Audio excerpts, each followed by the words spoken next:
In the late 1600s, an ordinary sailor named Henry Every seized a ship through mutiny, declared himself captain, and in just one raid captured the equivalent of $100 million in today's money, becoming the most successful pirate in history. For 2 years, Every terrorized the seas before vanishing completely, his fate unknown to this day. Here's what life was really like aboard the most notorious pirate ship in history. Hey, quick thing before we start. If these stories help you fall asleep, hit like or subscribe. Drop a comment with your city. I'm always curious if you're listening from New York, Texas, California, wherever. Wild to think we're all across different time zones doing the same thing. All right, let's head back to the 1690s. Trust me, it's going to be quite a ride. But first, get comfortable. Seriously, adjust those pillows, pull up that blanket, because where we're going, you're going to want to be cozy. You wake with a start. The wooden beams creak above your hammock as the ship rolls sickeningly to port. Your back aches from weeks of sleeping on rough canvas, and the familiar stench hits you immediately. Unwashed bodies, stale rum, salt-soaked wood, and something worse. The sulphurous smell of gunpowder lingering from yesterday's cannon practice. Unlike your soft bed now, this hammock swings with every motion of the ship. You've learned to sleep with it, this constant rocking that never stops. Not ever. 6 months at anchor has at least given you sea legs, but that's about the only mercy you've had. Up, you worthless dogs. The boatswain's voice cuts through the dim light of dawn, filtering through the hatch. All around you, men groan, curse, and reluctantly slide from their hammocks. They're a rough bunch, scarred, weathered, and desperate. Just like you, their beards are matted with salt, their clothes stiff with it. Nobody's bathed in weeks. You don't even notice the smell anymore, which is probably worse than the smell itself. Wait, what's happening? You hear someone mutter. We moving? Ship's not supposed to leave yet. The deck above vibrates with footsteps. That's odd. No one's supposed to be manning the sails. The ship, the Charles II, has been stuck in this Spanish port for half a year, while the captain, a man named Gibson, waits for paperwork. 6 months of watching the crew's meagre wages dwindle to nothing. 6 months of empty promises. Something's going on, says the man beside you. That's not normal. You can feel it too. The different motion of a ship underway rather than at anchor. The gentle sway has been replaced by purpose, by forward momentum. The Charles II is moving. The hatch above slams open, flooding the cramped quarters with morning light. A face appears, backlit and fierce. All hands on deck now. That's Joseph Dawson, the quartermaster. He's not one for theatrics, which means this is serious. You grab your worn leather vest and scramble for the ladder. On deck, chaos. Men rushing to stations they haven't manned in months. And there, by the helm, stands First Mate Henry Every. Not Captain Gibson. Every. He's not what you'd expect of a pirate, if that's what he now is. Average height, a bit on the heavy side, with what sailors call a jolly complexion. He's about 40, with sharp eyes that miss nothing. He's standing tall, giving orders like he's been captain all his life. "Where's Gibson?" someone shouts. "Captain's indisposed," Every replies with a tight smile. "Drunk and sick in his quarters last I checked." A murmur runs through the crew. The story comes out in pieces as you work your assigned station, hauling on ropes that haven't been used in ages. Captain Gibson had been roused from his drunken slumber by the motion of the ship. He staggered to the quarterdeck to find Henry Every at the wheel. "The hell are you doing?" Gibson apparently demanded. And Every, this is the part that sends chills through you. Every just looked at him and said, "I am the captain of this ship now, and this is my cabin. Therefore you must walk out. I am bound to Madagascar with a design of making my own fortune and that of all the brave fellows joined with me." Just like that, a mutiny executed in a single sentence. But what about Gibson? You ask the sailor next to you, a weathered man named Samuel. Samuel spits over the rail. Every put him and 16 of his loyalists in a small boat, sent 'em back to port. You stare at him. He didn't kill them? Nah, Every's not one for needless blood, but he's not one to be crossed either. It's a lot to process. You'd signed on for an honest privateering expedition backed by Spanish money. The goal had been to patrol the Caribbean, maybe capture some French smugglers or buccaneer ships. Good, legal work with the promise of prize money. But Gibson had been a terrible captain, and the expedition had gone nowhere, stuck in port while the crew slowly starved on half pay or no pay at all. And now you're apparently part of a mutiny, a pirate crew. Any man who doesn't wish to join, Every announces from the quarterdeck, his voice carrying across the ship, may leave now with Captain Gibson. The rest prepare to set sail for adventure and fortune beyond your wildest dreams. Nobody moves. Not a single man volunteers to leave. The prospect of actual pay, of actual action after months of waiting is too tempting. So, just like that, we're pirates? You ask Samuel. He shrugs. Privateers, pirates, the line's thinner than you think. At least now we might actually get paid. And what's Madagascar got that's so special? Samuel's smile is gap-toothed and knowing. That, my friend, is where the pirates go to build their legends. A fellow Englishman named Thomas Tew already ventured there, built himself a right reputation plundering treasures in the Indian Ocean. They say Madagascar is where ordinary men like us can seize fortunes with sword and pistol. That night, as the newly christened pirate ship, now called the Fancy, cuts through the waves, Every calls all 80 men to the main deck. The air is cool, stars brilliant above, the lanterns casting long shadows across weathered faces. Men, Every begins, honest sailing has promised you long, oppressive voyages for paltry food and meagre wages. I promise you something different. You can feel the energy in the crowd, the collective leaning in.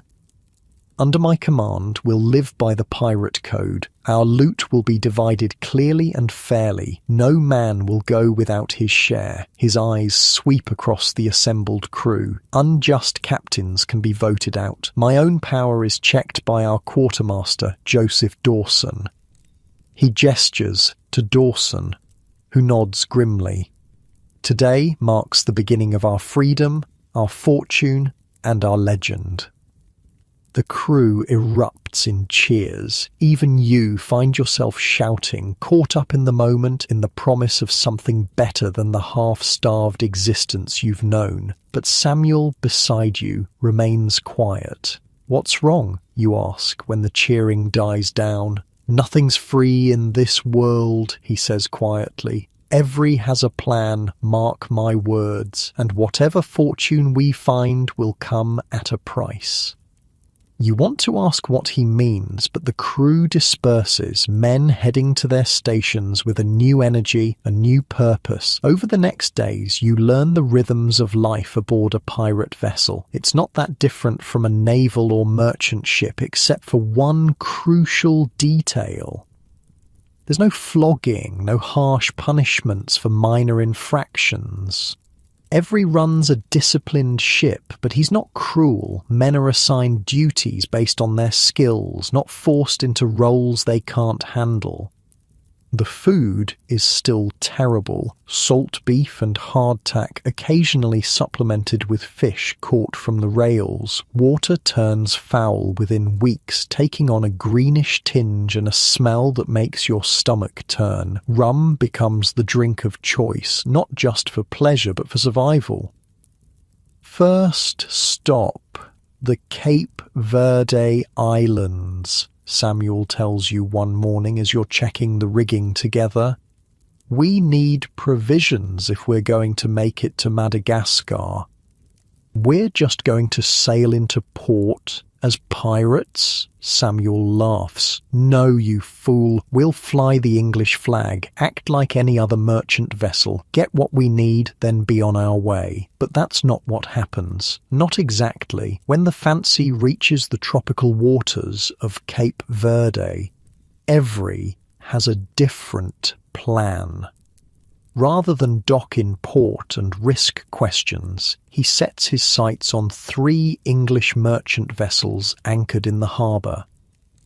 "I thought we were going after French ships or pirates," you say to Samuel as the crew prepares for their first raid. "Those are English ships. Pirates don't much care about nationality," Samuel replies, checking his pistol. "Gold is gold, no matter who's carrying it."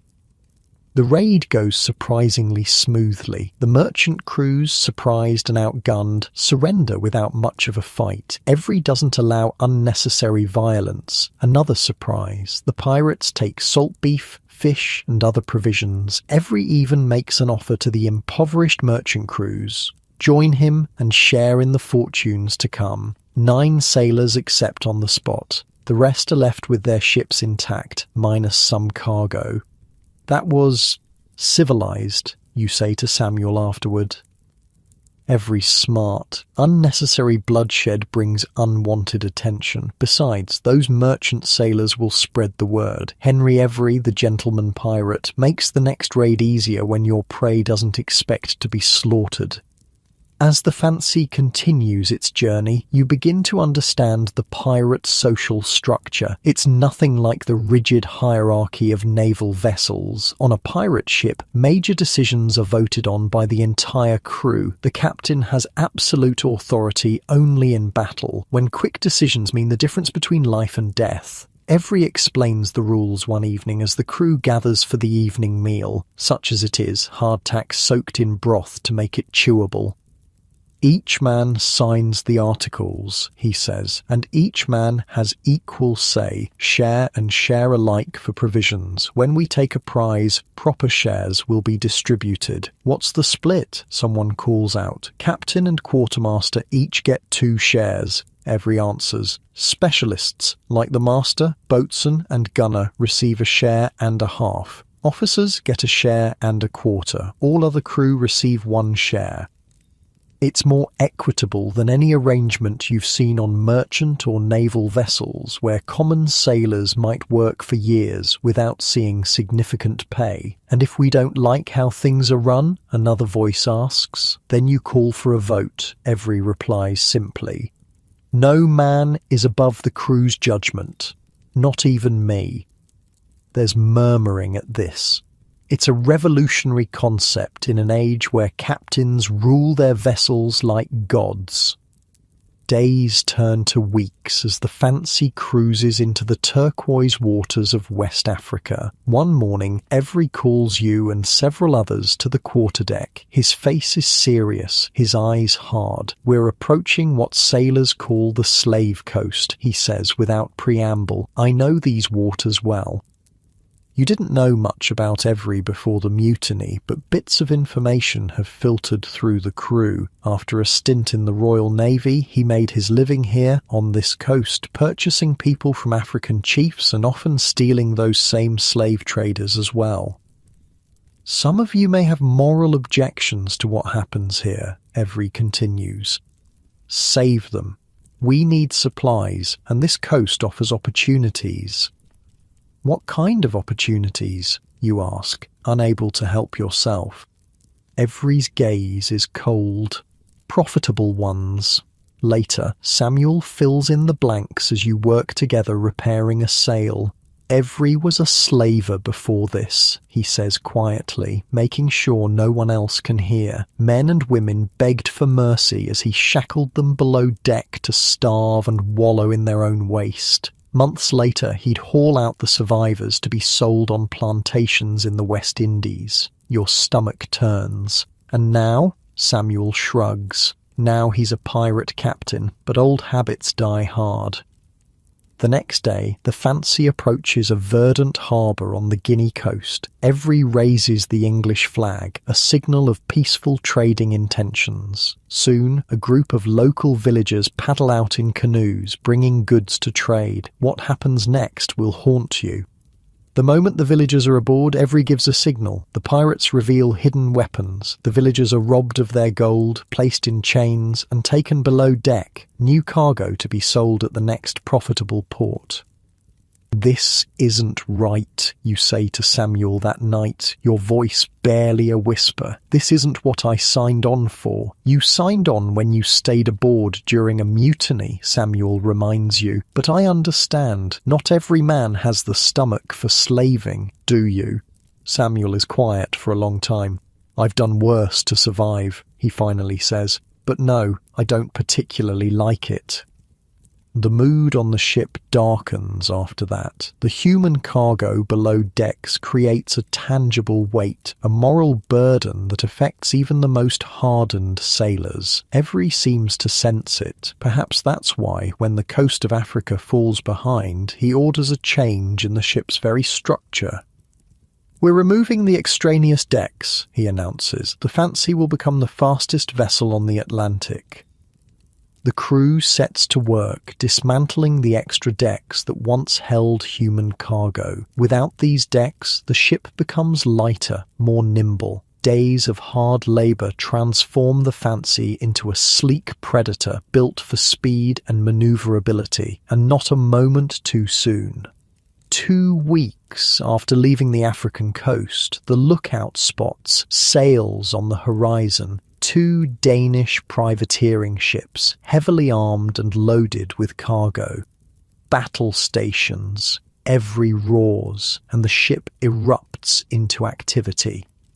This is the moment of truth. The Fancy may be fast, but she's about to face her first real test against armed opponents, not just merchant vessels. Every's face is alive with anticipation as he gives orders from the quarterdeck. This is what he was born for: the chase, the fight, the conquest. The Fancy surges forward, her newfound speed closing the gap between predator and prey.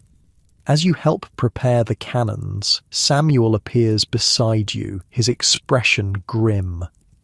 "Ready for your first real pirate battle?" "You're not really, but you nod anyway." The Fancy draws alongside the first Danish ship, and Every gives the order to fire. The cannons roar to life, belching flame and iron. The violent torrent of cannon fire tears into the Danish vessel's hull and rigging. To your surprise, the Danes quickly surrender, raising a white flag rather than risk further damage. "Smart move," Samuel mutters. "If they'd fought, Every would have shown no mercy." The second Danish ship, seeing its companions surrender, follows suit without firing a shot. The boarding party, led by Every himself, returns with amazing treasures: 40 pounds of gold, chests of fine fabrics, ivory, guns, and 50 large casks of brandy. Best of all, at least from the crew's perspective, 17 Danish privateers decide to join Every's crew rather than face an uncertain fate. That night, the expanded crew celebrates with captured brandy. The mood is jubilant, the earlier moral qualms about slaving temporarily forgotten in the glow of victory and alcohol. "This is just the beginning," Samuel tells you, raising his cup in a toast. "Every's got bigger plans? Much bigger." You want to ask what those plans might be, but you're interrupted by a commotion near the main mast. 2 sailors, deep in their cups, have drawn knives over some perceived slight.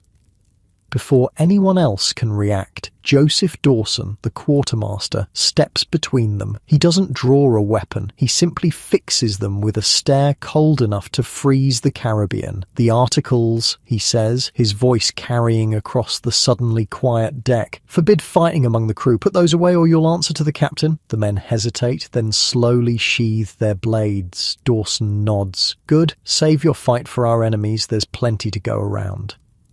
The incident passes, but it reminds you of the thin line between order and chaos aboard a pirate vessel. The articles, the pirate code that every man has signed, are what stand between civilization and savagery. It's a more democratic system than any naval vessel, but it requires constant maintenance, constant vigilance.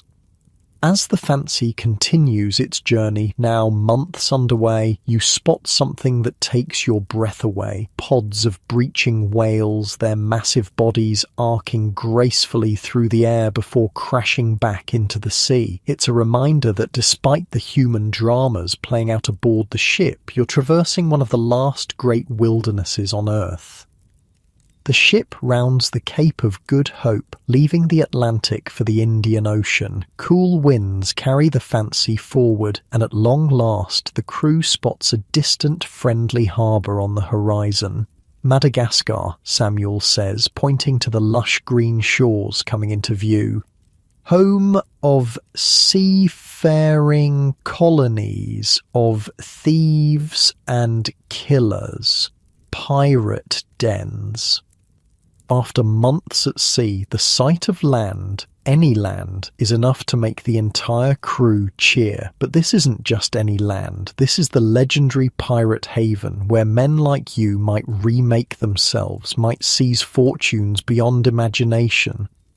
As the Fancy approaches the harbour, smaller vessels come out to meet her. Aboard them are pirates of all nationalities, English, Dutch, French, even a few Africans and Indians. They wave and call out greetings, recognising a kindred spirit in the approaching ship.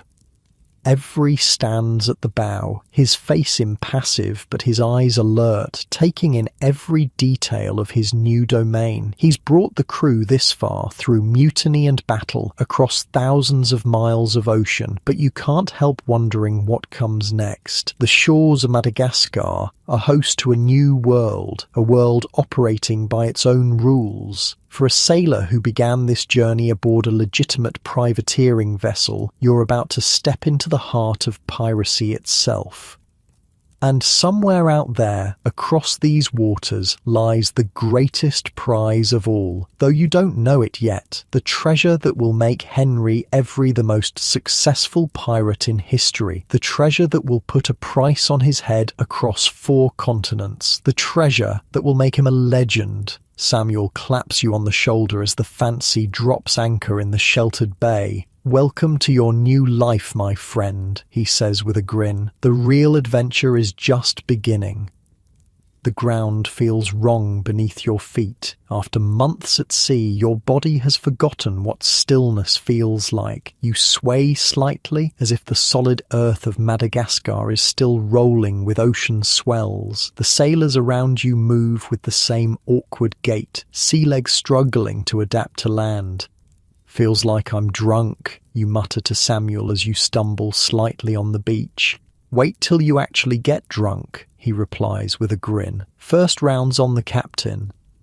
And he's not joking. Henry Every has ordered the stolen casks of Danish brandy brought ashore. Within hours, a bonfire roars on the beach, and the entire crew is merrily gorging themselves on alcohol they haven't had to water down for once. You take a long pull from your cup, the brandy burning a delicious path down your throat. It's good, really good, the kind nobles drink back in England, not the swill usually found in sailor taverns. The revelry continues deep into the night. Men who were strangers when you joined the Charles II months ago are now bonded through shared danger and the unspoken understanding that comes from choosing this life. You're all outlaws now, pirates, there's no going back. Through the firelight and drunken haze, you spot Captain Every sitting apart from the main group, deep in conversation with several men you don't recognise. Their clothes mark them as fellow captains, the telltale signs of wealth that successful piracy brings. Gold rings, silk scarves, fine pistols tucked into ornate belts. "Who's Every talking to?" you ask Samuel, nodding toward the group. Samuel squints through the darkness. Other captains, Madagascar has dozens of pirate crews using it as a base. Every's making connections. Smart man. Why's that smart? Samuel looks at you like you're simple, because one ship alone is vulnerable. But a network of pirates sharing information, resources, that's power, that's survival. You watch as Every laughs at something one of the captains says. He seems different on land, more relaxed, more human. It's easy to forget he was a slaver, that he still is in some ways. Easy to forget the villagers chained below decks during your voyage here, sold off to who knows where the moment you made port. The night wears on. Men pass out on the sand or stumble back toward the ship. You're about to do the same when Samuel grabs your arm. "Come on," he says, his words slightly slurred. "I want to show you something." He leads you away from the beach, up a winding path that cuts through dense vegetation. The jungle is alive with noise, chirping insects, distant animal calls, the rustle of things moving in the darkness. The clicking sound of unseen creatures follows your every step. "Where are we going?" you ask, suddenly aware of how vulnerable you are, drunk and unarmed in unfamiliar territory. "Pirate Town," Samuel replies. "The real Madagascar." The path opens up to reveal a settlement unlike anything you've seen before. It's a strange hybrid of European architecture and native construction. Wooden buildings with thatched roofs, lanterns hanging from posts, and in the centre an open-air market still operating despite the late hour. Men of all colours and nationalities haggle over goods. You spot English, Dutch, French pirates mingling with local Malagasy people. There are even a few Indians and Arabs in the mix. Women too, not just locals, but European women who've somehow found their way to this remote pirate den. "Didn't expect to see women here," you remark. Samuel chuckles. Some are wives or companions. Others run businesses, taverns, boarding houses. Madagascar's one of the few places where people can remake themselves, regardless of where they came from. You pass a group of pirates engaged in a heated negotiation with several Malagasy men. One of the locals holds up what appears to be a cow horn, while the pirates offer what looks like gunpowder. "What's happening there?" you ask. "Trading," Samuel explains. "The locals trade cattle for guns. Been happening for years. The Malagasy get weapons to fight their tribal wars, and we get fresh meat. Seems civilized. Don't let it fool you. There's still plenty of danger. Different pirate crews sometimes clash. Local tribes raid each other, and then there's the biggest threat of all." "Which is?" Samuel's face darkens. "England's East India Company." The name sends a chill through you despite the tropical heat. Even as a regular sailor, you've heard stories about the company. What began as a simple trading enterprise has grown into something more akin to a nation-state with its own army and navy. Their ships patrol these waters, Samuel continues. Every year they carry fortunes back to England. Tea, textiles, spices from Indonesia, China, Persia, and the Mughal Empire in India. You're about to ask more when a commotion erupts from a nearby tavern. Two men burst through the door, locked in combat. One wields a broken bottle, the other a wicked-looking knife. Both are clearly drunk, their movements sloppy but dangerous. The crowd around them doesn't intervene. Instead, they form a circle, some placing bets on the outcome. "Shouldn't someone stop them?" you ask. Samuel shrugs. "Not our crew, not our problem. That's the pirate way."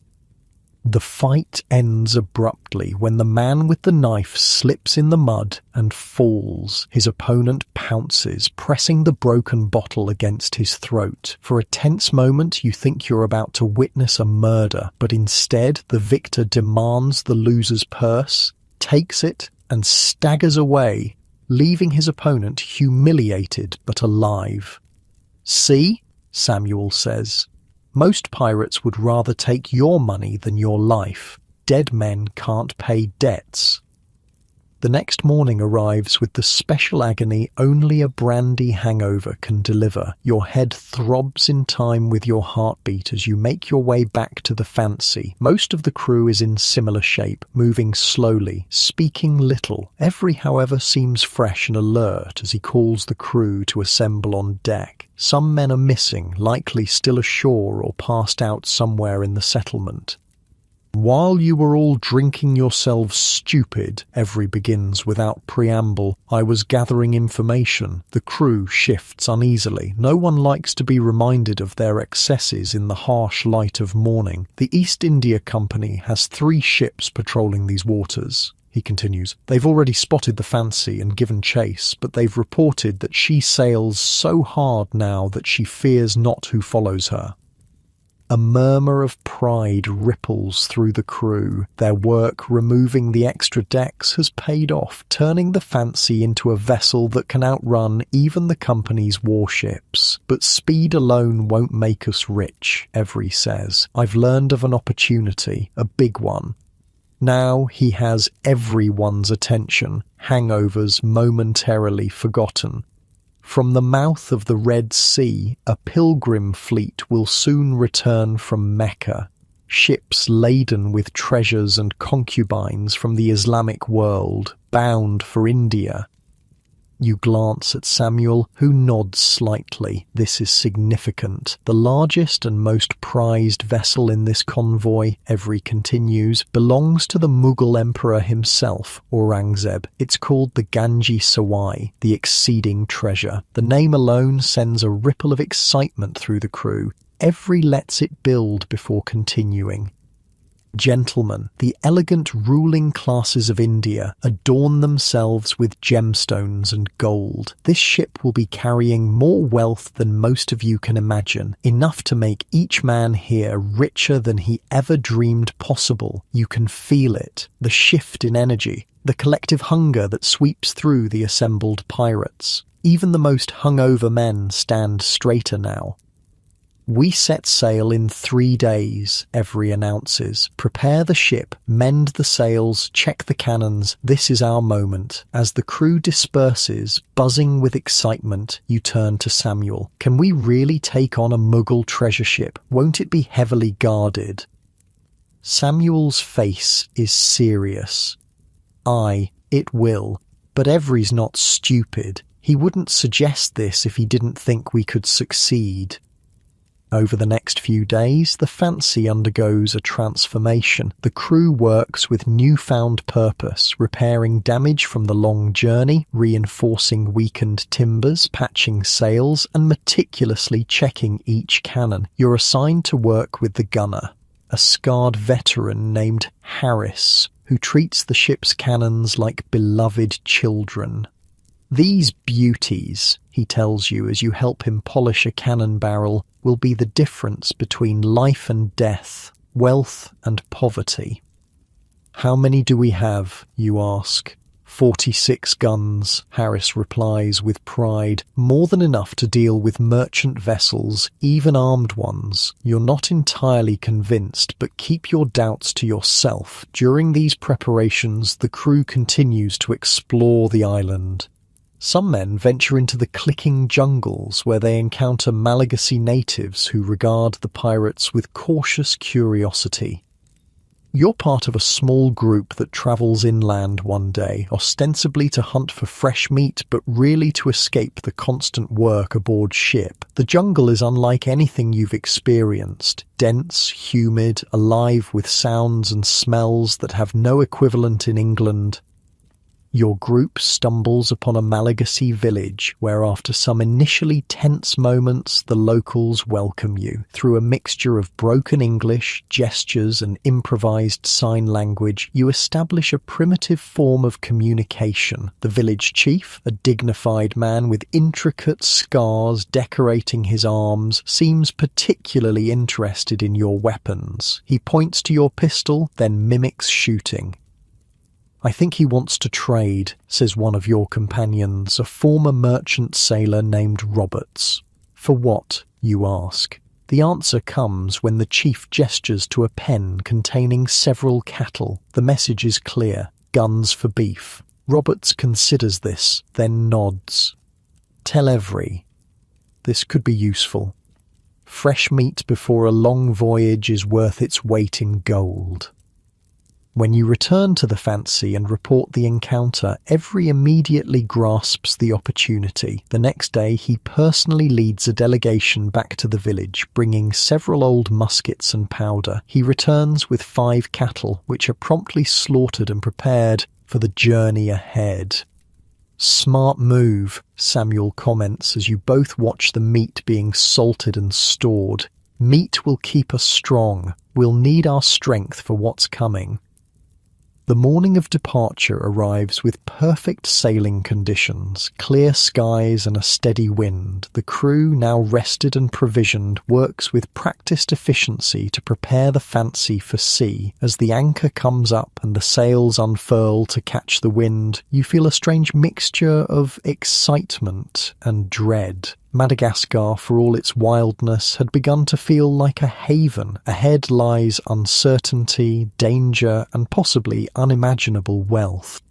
Every stands at the helm, his face set with determination as the Fancy glides out of the harbour. Other pirate vessels dip their flags in salute as you pass, a sign of respect for a captain who's quickly building a fearsome reputation. Once clear of the bay, Every sets a course northwest toward the Horn of Africa. The crew falls into the familiar rhythm of life at sea. Watches change, meals are served, maintenance continues. But there's a different energy now, a sense of purpose that wasn't present during the journey from Europe.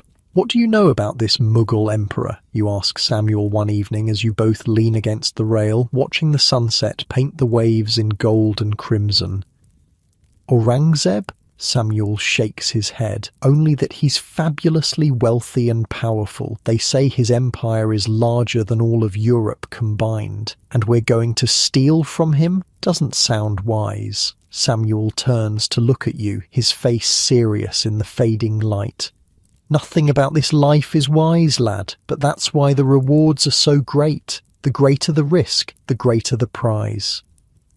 Weeks pass as the Fancy rounds the Horn of Africa and enters the Red Sea. The heat becomes oppressive, a dry, relentless baking that's different from the humid warmth of Madagascar. Men work shirtless, their skin turning brick red despite years of exposure to the sun. Every orders gun drills daily now. Under Harris's watchful eye, the gun crews practice loading, aiming, and firing with increasingly impressive speed. Without actual gunpowder, a precious resource saved for real battles, they go through the motions, developing the muscle memory that could mean the difference between victory and disaster.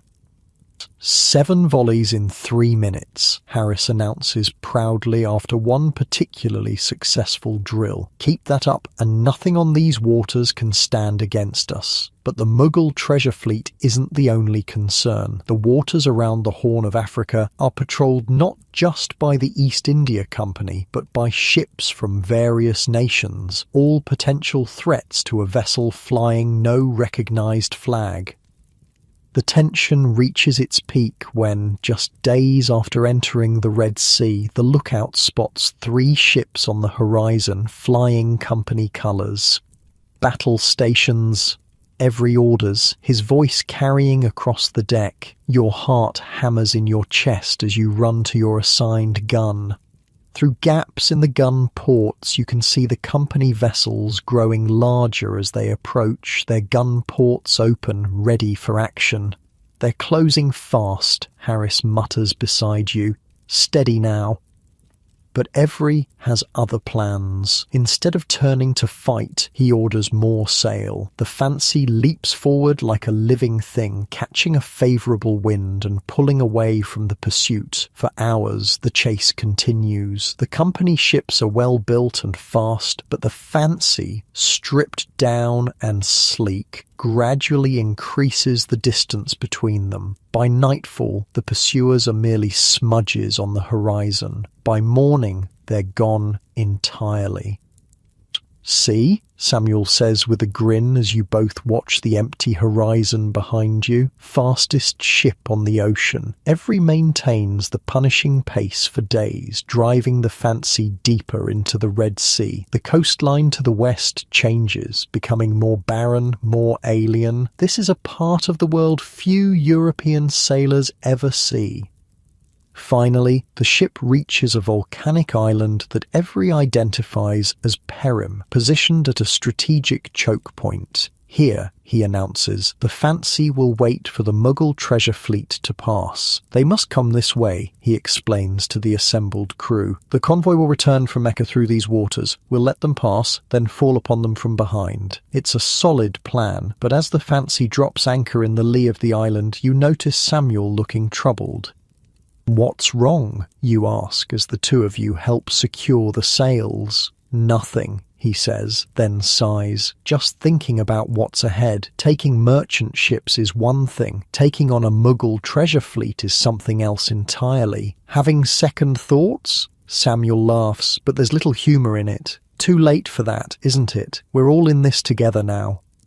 The waiting begins. Days pass with little to do except maintain the ship and scan the horizon for sails. The volcanic island offers little diversion, just black rock and stunted vegetation baking under the merciless sun. Some men grow restless. Arguments break out over trivial matters. Every recognizing the danger of idle hands keeps the crew busy with endless drills and tasks. Then, a week into the wait, the lookout spots sails to the north, not the expected Mughal fleet, but something else. As the vessels draw closer, a shock runs through the crew. Pirates, 5 ships, approaching in loose formation. Are they friendly? You ask Samuel as Every orders the crew to battle readiness just in case. We'll find out soon enough. Every orders a flag raised, not the English colours used to fool merchant vessels, but a simple white flag, a request for parley. The lead ship among the newcomers responds in kind. An hour later, their captain comes aboard the Fancy in a small boat. You're on deck when he arrives, and the sight makes your breath catch. This is a pirate from storybooks, tall, flamboyantly dressed, with pistols crossed over his chest and a curved sword at his hip. "Who's that?" you whisper to a nearby sailor. The man looks at you in disbelief. "You don't know? That's Thomas Tew himself, the legend." Every receives Tew with formal courtesy, and the two captains disappear into the great cabin for private discussions. The crew waits anxiously, wondering what this means for their plans. Hours later, Every emerges, his face impossible to read. He calls the crew together. "Gentlemen," he begins, "I've conferred with Captain Tew of the ship AMD and the other captains in his fleet. It seems we're not the only ones with designs on the Mughal treasure." A murmur runs through the assembled men. "But rather than compete," Every continues, "we've agreed to join forces. Combined, we'll have 6 ships and over 400 men." The crew erupts in cheers. With numbers like that, the treasure fleet doesn't stand a chance. And, Every adds, once the noise dies down, "The other captains have agreed that I will serve as admiral of our combined fleet." This brings another round of cheers. It's a tremendous honour and recognition of Every's growing reputation. To be placed in command above even Thomas Tew, a pirate whose exploits are legendary, is no small thing. That evening, a council is held aboard the Fancy. The captains of all 6 ships gather to plan their attack. From your position on deck, you can hear their voices rising and falling, occasionally punctuated by laughter or a fist pounding on the table for emphasis. "This is big," Samuel says, joining you at the rail. "Bigger than anything I've seen in 15 years at sea." "Good big or bad big?" you ask. Samuel considers this. Hard to say. More ships means more firepower, but it also means more ways things can go wrong. More captains means more egos. But Every's in charge. Aye, for now. Pirates are fickle creatures. Loyalty lasts only as long as the success does.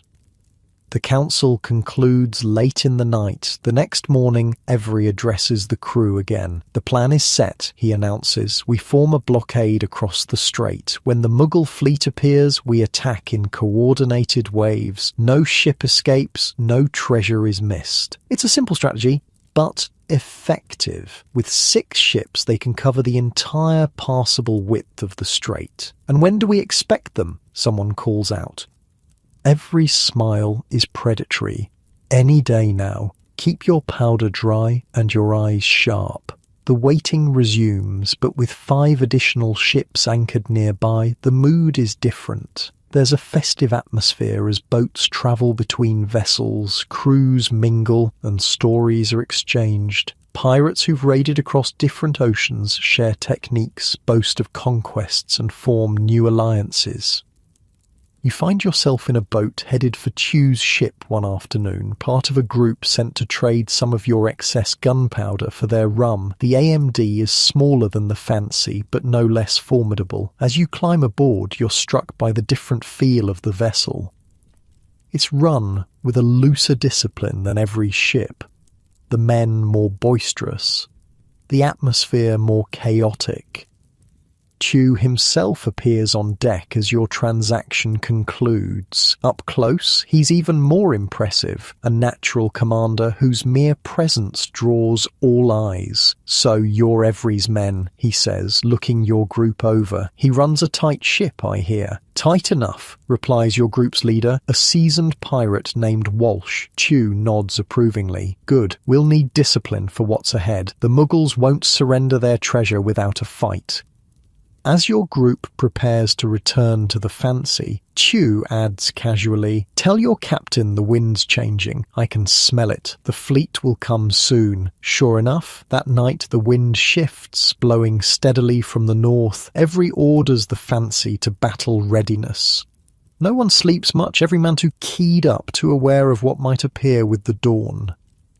Morning reveals an empty horizon, but Every doesn't relax the watch. By midday, still nothing. By evening, frustration begins to set in. Was Chew wrong? Has the fleet taken another route? Then, as the sun sets and darkness begins to fall, the lookout's cry rings out.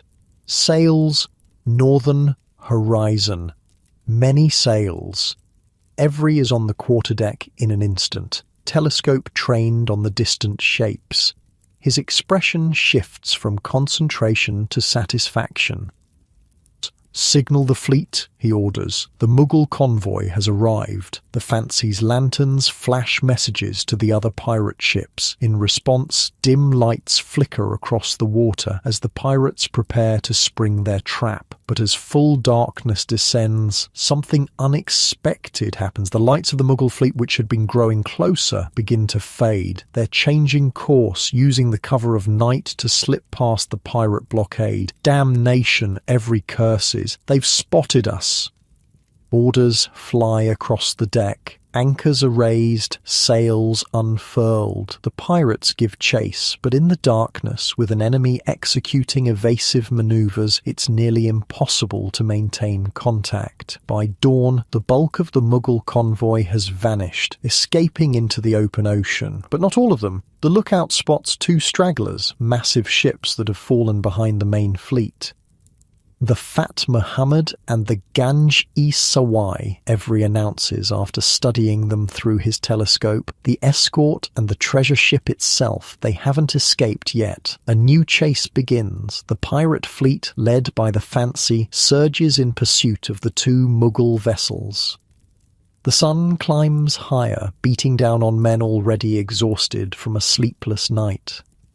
On the deck of the AMD, Thomas Chew raises the black flag, a declaration of piratical intent and a promise of no quarter. His ship pulls ahead of the others, closing rapidly on the Fat Muhammad. From your position on the Fancy, you watch as the AMD opens fire. The Fat Muhammad returns fire, and for a brief, terrible moment it seems like Chew's gambit has failed. Then tragedy strikes. A cannonball from the Mughal ship tears across Chu's abdomen. Even from a distance you can see the horrific wound. See Chu's innards spill into his own hands as he collapses to the deck. My God, you whisper, bile rising in your throat. The AMD falls back in disarray, its captain mortally wounded. The Fat Muhammad seizes the opportunity to capture some of Chu's crew before continuing its flight.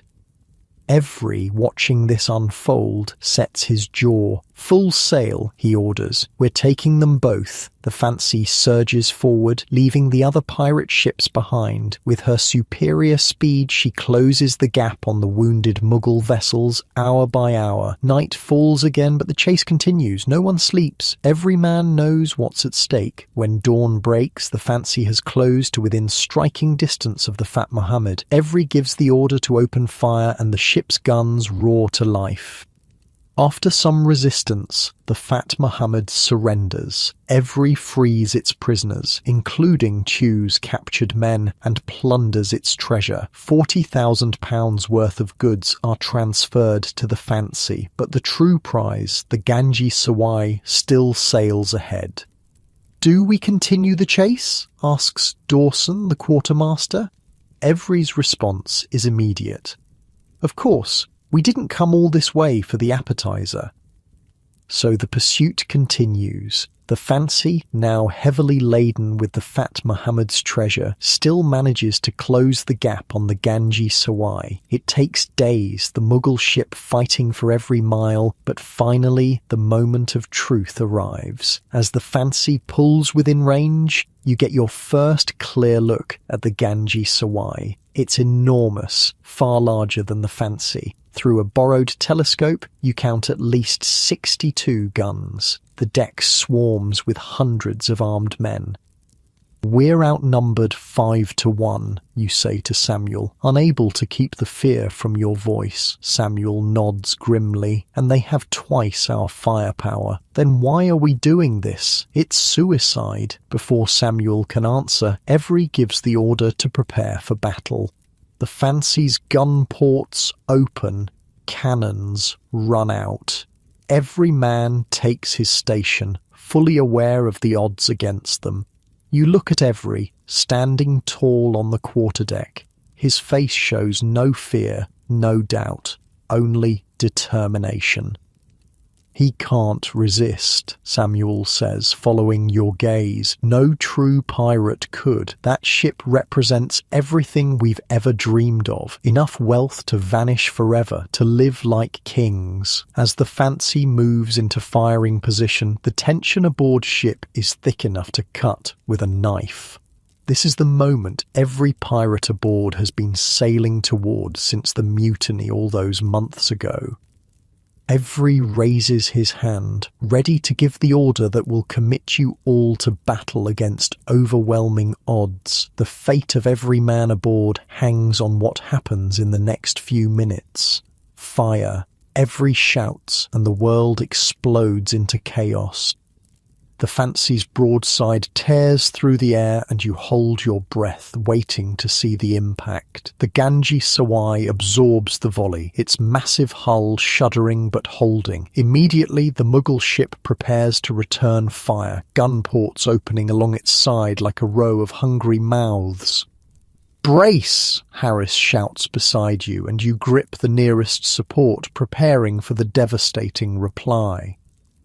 But it never comes. Instead, a tremendous explosion rocks the Ganges Sawai. One of their cannons has malfunctioned catastrophically, erupting in a shower of deadly metal and flame. Even from the Fancy, you can see the confusion spreading across the enemy deck as mangled gunners are pulled from the flames.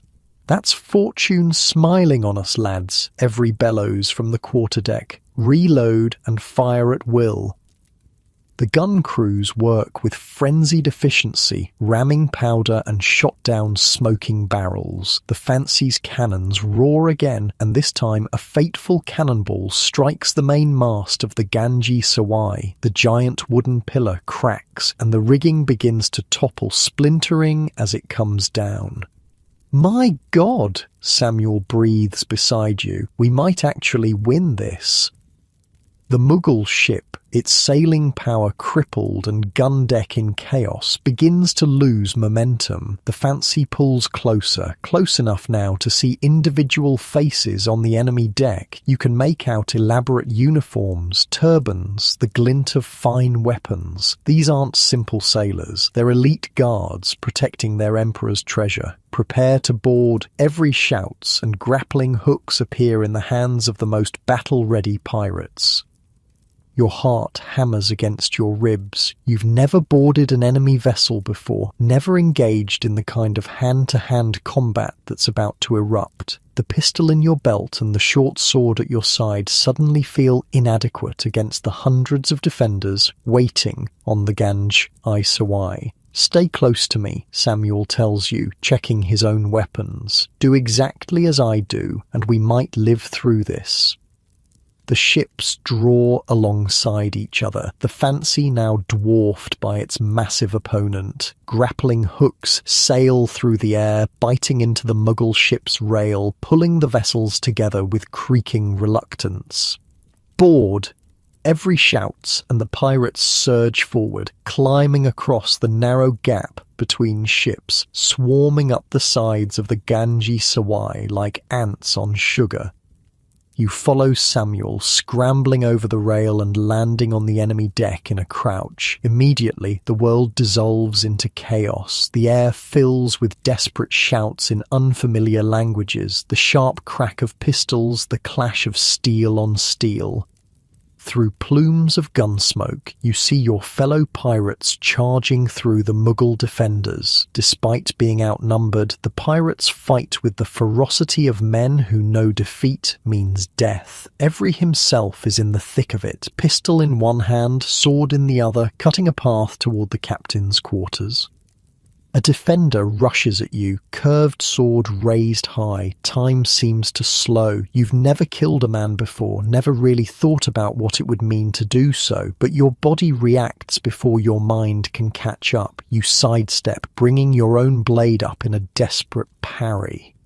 The clash sends shockwaves up your arm. Samuel appears beside you, driving his sword into your attacker's side. The man falls with a cry that will haunt your dreams for years to come. "Keep moving," Samuel shouts, already engaging another defender. Standing still gets you killed. The battle rages for what feels like hours. The Mughal defenders fight bravely at first, but as more pirates swarm aboard from the Fancy and the other pirate ships that have finally caught up, their resistance begins to crumble. A pivotal moment comes when a group of pirates breaks through to what appears to be the Mughal captain's position. From your place near the mainmast, you can't see exactly what happens, but a ripple of confusion passes through the defenders. Orders stop coming. Organization dissolves into individual skirmishes. The captain's abandoned his post, someone shouts. The cowards run below. Whether true or not, the effect is immediate. The Mughal defenders, already reeling from the loss of their mainmast and the explosion on their gun deck, begin to falter. Some throw down their weapons, others retreat to defensive positions around hatches and doorways. After hours of bloody battle, an eerie silence falls over the Ganj-i Sawai. The fighting hasn't completely stopped. There are still pockets of resistance, but the outcome is no longer in doubt. The pirates have taken the upper decks. Every assembles his officers near the shattered remnants of the mainmast. His clothes are spattered with blood, some of it his own from a shallow cut across his cheek, but his eyes are bright with triumph.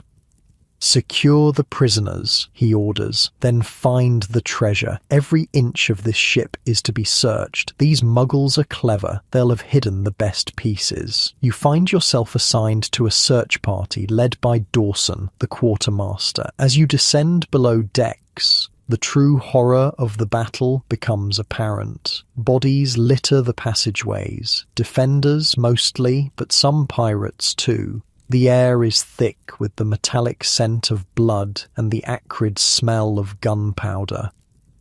The lower decks of the Ganges Sawai reveal the ship's dual purpose, part war vessel, part luxury transport. You pass cabins fitted with silk hangings and ornate furniture, now shattered and blood-stained. In one room, a golden hookah pipe lies overturned, still releasing wisps of fragrant smoke. "This isn't what we're looking for," Dawson growls, pushing deeper into the ship.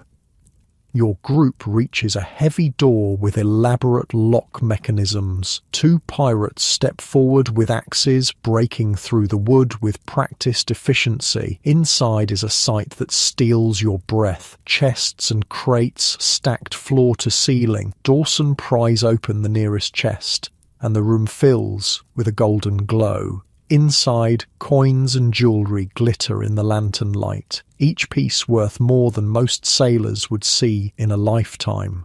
"By all that's holy," someone whispers. Dawson's face splits in a grim smile. "And this is just the beginning, lads." As word spreads, more pirates converge on the treasure hold. Chests are broken open, their contents catalogued with surprising discipline. Every appears, his expression carefully neutral as he surveys the growing pile of wealth. "No man takes so much as a coin until all is counted and divided," he declares. "Anyone caught stealing will answer to me personally." No one challenges this. Every's leadership has brought them to the greatest prize in pirate history. His authority now is absolute. The search continues over the next several hours, revealing hidden compartments throughout the ship. The wealth you uncover is staggering. Gold coins by the thousand, silver plate, jewelled ornaments, fine silks, ivory, and spices worth fortunes in European markets. But the treasure isn't the only discovery. As you push deeper into the vessel, your search party encounters a locked cabin from which muffled sounds emerge. Dawson hesitates before ordering it opened. Inside, a group of women huddle together, their fine clothes and jewellery marking them as high-status passengers. Their faces are masks of terror as the pirates enter. "Female pilgrims," Dawson says quietly, "returning from Mecca." You notice the women's attire includes hijabs. These are Muslim women of noble birth, possibly related to the Mughal court itself. "Every's to be told immediately," Dawson orders, posting guards at the door. No one enters until he decides what's to be done. As you return to the main deck to report the discovery, you pass other groups of pirates leading captured sailors to central collection points. Some pirates are already employing brutal methods to extract information about additional treasure, burning captives with slow matches, applying thumbscrews, or simply beating them until they talk. You try not to look, try not to hear the screams, but they follow you up to the deck where the evening sun casts long shadows across the blood-stained planks. Every receives the news about the female pilgrims with an unreadable expression. He disappears below decks for nearly an hour before returning. "They're not to be harmed," is all he says on the matter, but you notice he doesn't meet anyone's eyes when he says it.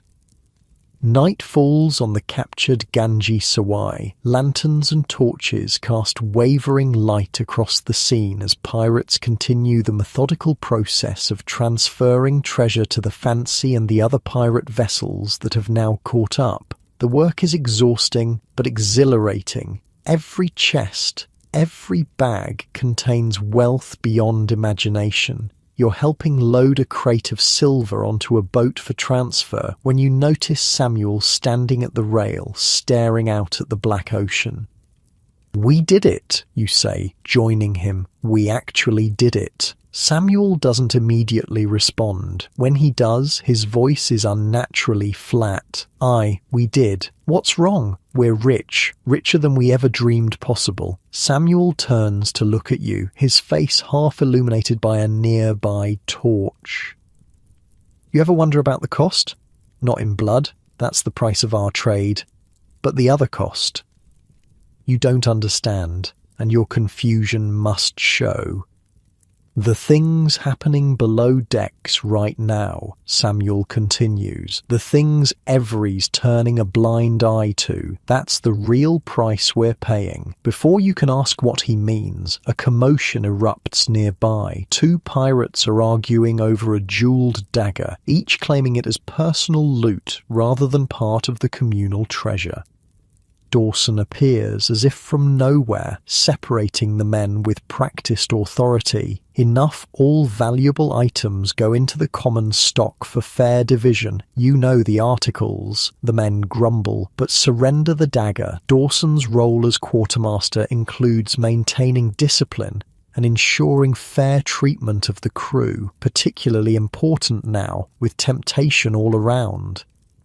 The work continues through the night and into the next day. By midday, it becomes clear that the Fancy alone cannot carry all the plundered wealth. Every orders some of the treasure distributed to the other pirate ships, but keeps the lion's share for his own crew. On the third day after the capture, Every makes a fateful decision.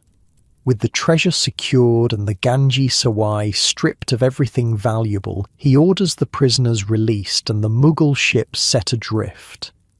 "We're not taking prisoners," you ask Samuel as you watch the battered vessel slowly recede into the distance. "Too many mouths to feed, too many potential mutineers," Samuel replies. "Better for us if they make it back to port and spread the word of what happened here."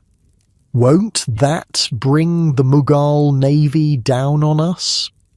Samuel's laugh is hollow. "By the time they organise a response, we'll be halfway around the world. Besides, what navy can hunt a ship that flies no flag, that calls no nation home?" He's right, you realise. The pirate's greatest advantage is mobility, the ability to strike and vanish, to be nowhere and everywhere. Later that day, Every assembles the crew on the deck of the Fancy, now riding low in the water from the weight of its plundered cargo. "Gentlemen," he begins, "what we have accomplished here will be remembered for generations. The Ganji Sawai carried perhaps the most valuable treasure ever stolen by pirates. Each of you has earned your place in history." A cheer goes up, quickly silenced by Every's raised hand. According to our articles, the treasure will be divided as follows. As captain, I take 2 shares. Quartermaster Dawson also receives 2 shares. Our specialists, the master, boatswain, and gunner, each receive a share and a half. Other officers get a share and a quarter. All remaining crew receive 1 equal share. There's murmuring at this. Even a single share will amount to more than a lifetime of honest sailors' wages.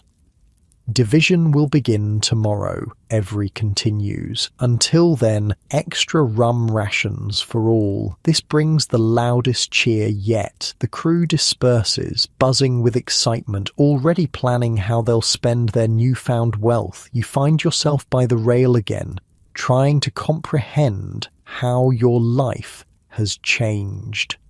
6 months ago, you were an ordinary sailor on a legitimate privateering expedition. Now you're a pirate who's participated in the most successful raid in history. Samuel joins you, 2 cups of rum in hand. He passes one to you. "To fortune," he says, raising his cup. "To fortune," you echo, drinking deep. The rum burns pleasantly going down, warming you from the inside. The night is clear, stars winking above like distant jewels. "What will you do with your share?" you ask. Samuel considers this, swirling the rum in his cup. "Buy a small plot of land somewhere quiet. Maybe England, maybe the colonies. Somewhere with no memory of Samuel the pirate." "You'd go back to farming after this?" "There are worse fates," he says. "What about you?" The question catches you off guard. You haven't really thought beyond surviving the raid. "I don't know. Enjoy it, I suppose." Samuel's expression turns serious. "Word of advice, don't flash your wealth. That's how pirates get caught. Be smart, be patient, Make your fortune last. The next day, the formal division of treasure begins. It's a meticulous process, overseen by Every and Dawson. Each item of value is assessed, catalogued, and assigned to the common stock. Some personal effects, clothing, books, items of religious significance, are set aside as not worth counting. But the wealth is beyond anything you could have imagined. Chests of shining emeralds, Arabian gold coins by the thousand, ivory tusks, rolls of the finest silk. When the final tally is announced, it's almost incomprehensible. Over a lifetime of sailors' wages for each man. Every takes his massive share without ceremony. Quartermaster Dawson divides the remainder with mathematical precision, calling each man forward to receive his portion. When your name is called, you step up to the makeshift counting table. Dawson looks you in the eye as he pushes a heavy leather sack toward you. Use it wisely, is all he says before calling the next name. Back at your berth, you open the sack in private. Gold and silver pieces spill onto your bunk, along with several small gems and a rolled parchment detailing your exact share. The total is enough to buy a modest estate to live comfortably for decades without working another day.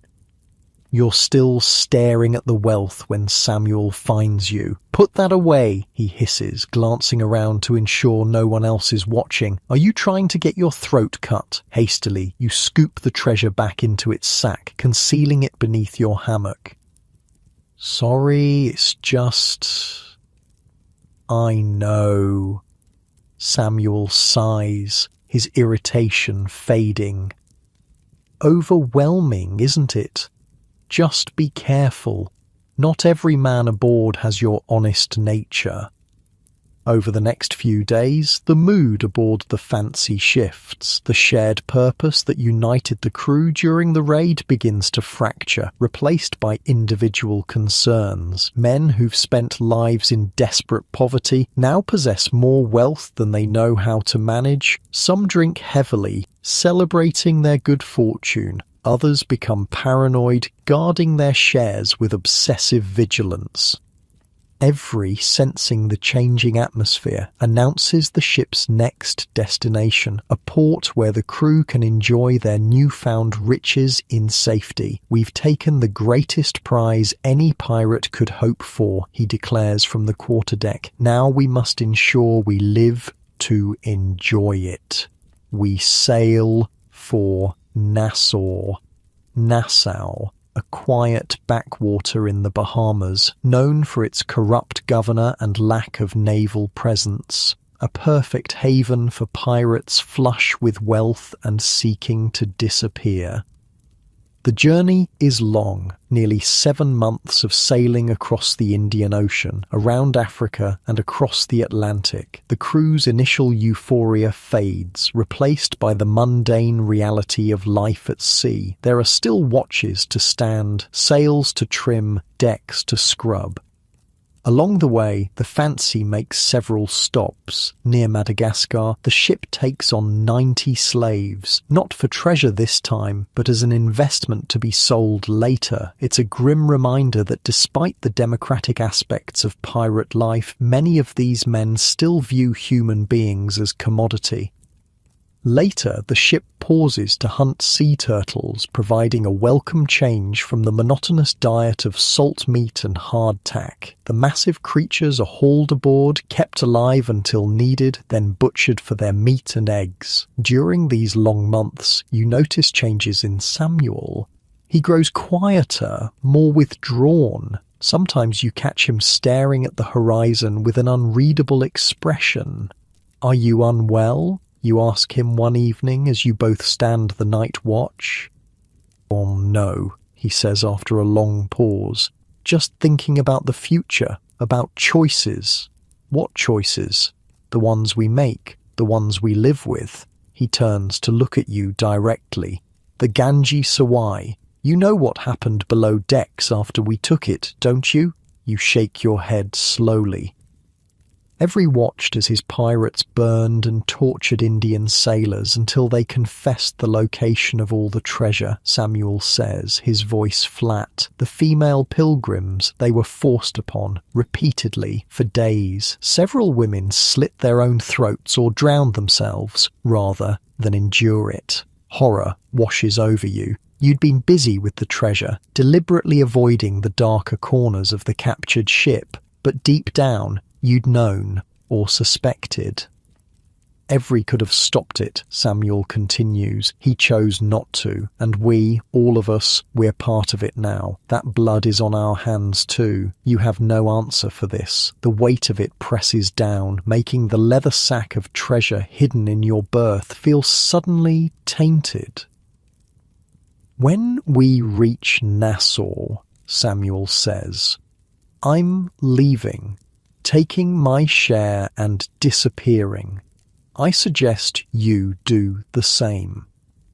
7 months after the Ganges Sawai raid, the Fancy finally sails into the quiet backwater bay of Nassau. The town is little more than a collection of weathered buildings clustered around a natural harbour, but to pirates laden with illegal treasure, it's paradise. Every poses as a slave trader, an identity that raises few questions in the colonies. He bribes the governor with chests of gold and the Fancy itself in exchange for safe hiding.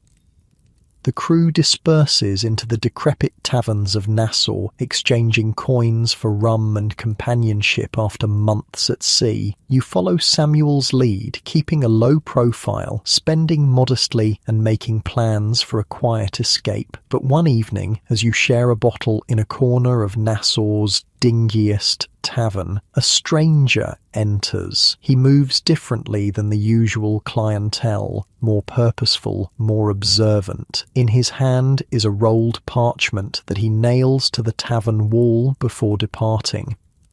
Curiosity draws a crowd to the document. You and Samuel join them, pushing forward to read the official proclamation from the Lords Justice of England. We do hereby charge and command all His Majesty's admirals, captains and other officers at sea to seize and take Henry Every, and such as are with him on the ship, to be punished as pirates upon the high seas. An enormous bounty has been set on Every's head. The pirate captain who successfully eluded the East India Company's ships is now the most wanted man in the world. It's starting, Samuel murmurs. Time to disappear. That night, the crew of the Fancy begins to fracture completely. Some stay in Nassau, believing distance has made them safe. Most head for corrupt parts of the 13 colonies, where questions are few and bribes effective. Every himself, you learn, has purchased a small ship and plans to return to sea with a handful of trusted men. What about you? You ask Samuel as dawn breaks on what will likely be your last day together. Ireland, he says simply. Green fields and anonymity. You? You haven't decided yet, torn between returning to England and the promise of the colonies, but there's something else bothering you, a question you need answered. Do you think it was worth it? Everything we did, the people who suffered, was it worth this? You gesture to the small chest, containing your share of the treasure. Samuel doesn't answer immediately. He stares out at the harbour, where the sun is just beginning to gild the water. Ask me in 20 years, he finally says. If I'm alive and free, maybe I'll have an answer then. Later that day, you say your goodbyes. Samuel boards a merchant vessel bound for Europe, his wealth concealed in nondescript baggage, his identity shed like an old coat. As for Captain Henry Every, his fate becomes a mystery that will baffle authorities for years to come. Some say he squandered his wealth, others claim he eloped with a Mughal princess, still others insist he governs a free colony of pirates back on Madagascar. The truth, like the man himself, vanishes into the mists of history, taking the greatest pirate treasure ever stolen with him. You find yourself in a small tavern on the outskirts of Philadelphia, 3 months after parting ways with Samuel. Your gold is carefully hidden, some sewn into the lining of your clothes, the rest buried beneath the floorboards of the rented room above the tavern. You've been careful, spending only what's necessary, keeping your head down. The tavern door swings open, letting in a gust of autumn air and a merchant sailor whose face is vaguely familiar. You tense, hand instinctively moving toward the knife in your boot, but the sailor takes no notice of you, settling instead at the bar with his back turned. The serving girl brings you another ale, and you thank her with a nod. She's pretty, with chestnut hair and a quick smile. In another life, a normal life, you might have courted her, but normal isn't possible anymore, not with the weight of the Ganges Sawai hanging around your neck. You hear about those pirates they caught, a voice carries from a nearby table. The ones who robbed that Indian ship? Your blood turns to ice. Carefully, you take a sip of ale, keeping your expression neutral while straining to hear more. "Aye," his companion replies. "Brought to London in chains, I heard. Execution dock awaits 'em. Every wasn't among 'em, though. No, that devil's still free. £1,000 bounty on his head." £1,000. The sum is staggering, enough to tempt even a wealthy man. You finish your ale and slip out of the tavern, heart hammering against your ribs. In your room, you pull out the latest newspaper you've managed to acquire, scanning again for any mention of the Fancy's crew.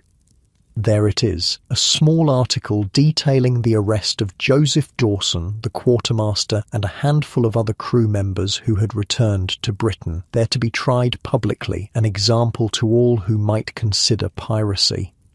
You sit heavily on your narrow bed. Dawson, caught, the man who had stood beside Every through the mutiny, who had divided the greatest pirate treasure in history with mathematical precision, now faces the gallows, and with him secrets that could implicate every man who sailed on the Fancy. Sleep eludes you that night. You stare at the ceiling, mind racing with possibilities. Perhaps it's time to move again, to find somewhere even more remote. The colonies are vast, with plenty of places a man could disappear. Or perhaps you should follow Samuel's path. Find a ship bound for Europe. Then make your way to the green hills of Ireland or the Scottish Highlands. The next morning brings news that settles the question. A broadsheet tacked to the tavern wall announces the execution date for the pirate Dawson and his villainous companions. The trial is already over. Swift justice for men who dared attack the Mughal Empire's prized ship. But it's not this news that chills you. It's the smaller notice beneath, detailing the diplomatic crisis that has erupted between England and the Mughal Empire. Emperor Aurangzeb, it seems, was not content to let the matter rest with the capture of a few pirates. Upon learning of the attack, the notice reads, the Mughal emperor sent his army to occupy 5 key ports for English trade in India: Bombay, Surat, Broach, Agra and Ahmedabad, effectively cutting off English trade until Henry Every is caught and executed for his crimes. The implications are staggering. One pirate raid has paralysed trade between nations, threatening the economic foundation of the growing British Empire. No wonder the bounty on Every's head is so high. No wonder the authorities are hunting down every last member of his crew. You make your decision before finishing your breakfast. By nightfall, you've paid for passage on a merchant vessel bound for Charleston, the first step in putting as much distance as possible between yourself and the spreading news of the Fancy's exploits. On board the merchant ship, you keep to yourself, posing as a failed shopkeeper seeking a fresh start. It's a common enough story in the colonies, and no one questions it too deeply. But 2 days into the voyage, you notice a passenger watching you with unnerving intensity. A lean, hard-faced man, with the bearing of someone accustomed to violence. You avoid him as best you can, but on the third night, he corners you on the deck as you take some air before retiring. "I know what you are," he says without preamble. Your hand moves to your knife, but he holds up a placating palm. "Easy, friend. I'm not here to turn you in." "You've mistaken me for someone else," you reply, voice steady despite your racing heart. He smiles thinly. "Have I?" A young man with obvious sea experience who flinches at any mention of India or pirates? Who carries himself like he's constantly watching for danger? Who pays for his passage in brand new Spanish silver?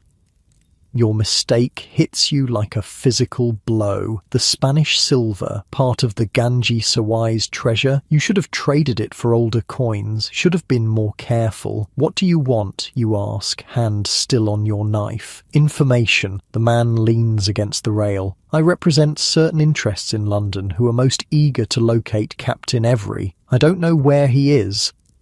Perhaps not specifically, but you might know his tendencies, his plans, the places he spoke of fondly. You say nothing, mind racing. "Is this a trap, an attempt to trick you into self-incrimination?" The man sighs. "Let me be clear. My employers don't care about you or the rest of the crew. They want Every and only Every. Provide useful information and I'm authorized to offer you not just immunity, but a reward. And if I have nothing to offer?"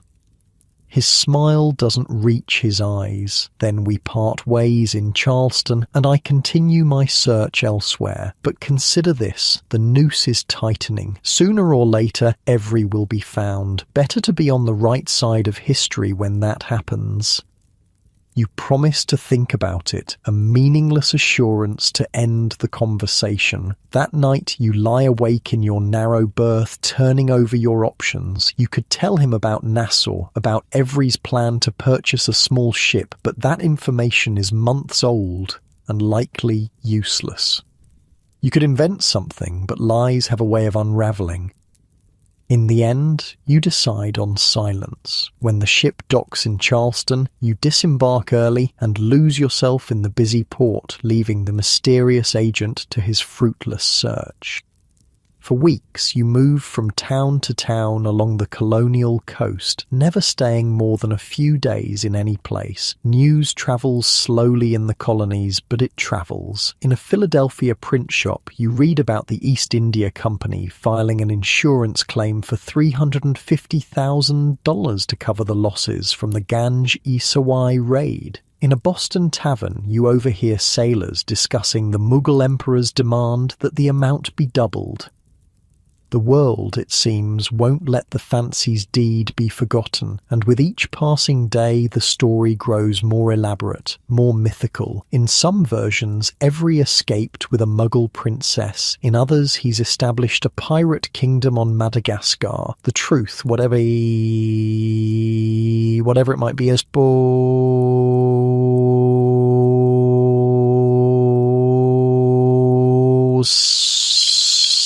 lost beneath layers of increasingly fantastic rumours. 4 months after Charleston, you find yourself in a small farming community in western Massachusetts. Winter has set in, making travel difficult. You rent a room from a widow who asks few questions and appreciate the forced pause in your constant movement. It's here by the light of a whale oil lamp in your rented room that you finally read a full account of Joseph Dawson's execution. The newspaper is months old, having passed through many hands before reaching this remote settlement. Before the gallows, the account reads, one of the pirates told the eager crowds that the crew deserved death and that the inhuman treatment and merciless tortures inflicted on the poor Indians and their women still affects my soul. You close your eyes, memories flooding back, the screams you tried to ignore, the women locked in their cabin, the pirates burning and torturing Indian sailors, the blood-soaked deck of the Ganges Sawai. The article continues, recounting how Dawson and his companions were hanged slowly, strangled on short nooses rather than granted the mercy of a broken neck. Their corpses were left to dangle in the tide and wither into ghoulish forms on the grey coast of the Thames, a warning to all who might consider the pirates' path. Is this justice? You wonder. Does their death balance the scales for what happened on the Ganges Sawai? And what about your own role? Smaller perhaps, focused on the treasure rather than the violence, but still part of the whole. The widow calls you down for supper, interrupting your dark thoughts. Her table is simple but welcoming. Fresh bread, rabbit stew, and home-brewed beer. Her 2 young children stare at you curiously throughout the meal. You're a novelty in their isolated world, a man from distant places who speaks little of his past. "Will you tell us a story, sir?" the younger child, a girl of perhaps 6, asks as the meal concludes. "Mother says you've been on ships." You hesitate, then nod. But the story you tell is not of the fancy or the Ganges Sawai. Instead, you recall an old sailor's tale from your early days at sea, a harmless adventure involving a whale and a fishing boat. The children listen, wide-eyed, and for a brief moment, you feel almost normal. That night, you dream of Samuel and wonder where he is now. Did he make it to Ireland? Is he living peacefully on his small plot of land, or is he too haunted by the ghosts of the Ganges Sawai? Morning brings unexpected news. A rider has arrived in the settlement with reports from Boston, and among his dispatches is word that authorities in London believe Henry Every may be hiding in the colonies. They say he's using the name Bridgman now. You overhear as the settlement's men gather around the rider. Benjamin Bridgman? It's the first you've heard of Every's whereabouts since Nassau. The information is oddly specific. A name, a possible location. Someone from the crew must have talked. Someone close to Every. You pack your few belongings that afternoon. The widow seems disappointed to lose the steady rent, but you pay her extra for her trouble and promise to return in the spring, a lie that sits uncomfortably in your chest. As you mount the horse you've purchased with Mughal gold, the widow's older child, a boy of 9, watches you with serious eyes. "You're running from something," he says with the unnerving directness of children. You pause, uncertain how to respond. "Father used to say that you can't outrun yourself," the boy continues. "No matter where you go, you're still there." The simple wisdom strikes deeper than the child could know. You nod acknowledgement and spur your horse forward, leaving the settlement behind as snow begins to fall. The winter passes in a blur of small towns and isolated homesteads. You offer labour in exchange for shelter when possible, dipping into your treasure only when necessary. Your hands, once calloused from ropes and sails, develop new calluses from axes and saws. The physical work is a blessing, exhausting enough to bring dreamless sleep. Spring finds you in New York, where ships from Europe bring fresh news and rumours. The manhunt for Henry Every continues, now stretching across 4 continents. Authorities from London to Bombay search for any trace of the pirate captain who orchestrated the most profitable raid in history. Among the news is an interesting diplomatic development. The East India Company has fully compensated the Mughal emperor for his losses, resolving the crisis that had paralysed English trade with India. The company's influence has only grown through the incident, as the English crown became acutely aware of how vital Indian trade has become to their economy. "It's fascinating, isn't it?" a well-dressed merchant comments as you both read the notice board near the harbour. "One pirate raid nearly toppled trade relations between empires. They're saying in London that the company is now more powerful than ever. The crown can't afford to let it fail." You murmur agreement, mind elsewhere. If the diplomatic crisis is resolved, perhaps the intensity of the manhunt will diminish. Perhaps, in time, former crew members of the Fancy might be able to live without constantly looking over their shoulders. But your hope is short-lived. The next notice on the board announces new rewards for information leading to the capture of any person involved in the piratical attack upon the Ganji Sawai, property of His Imperial Majesty Aurangzeb. The merchant notices your expression. Were you a sailor during the war with France, perhaps? For a time, you answer carefully. Dangerous business, he says, nodding.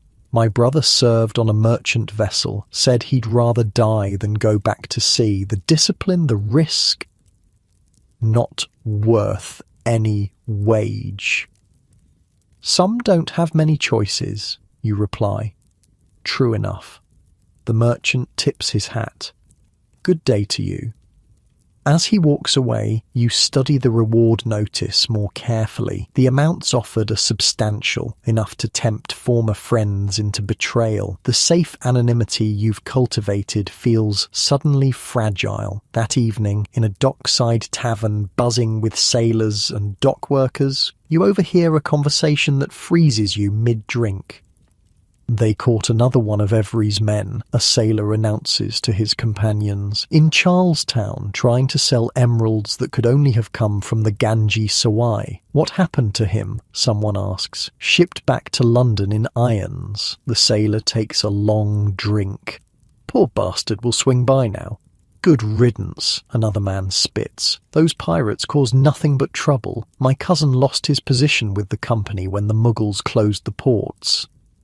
You finish your drink and leave quietly, mind racing. Another crew member caught, the noose tightening once again. How many are left from the original 80? How many are still free? How many still alive?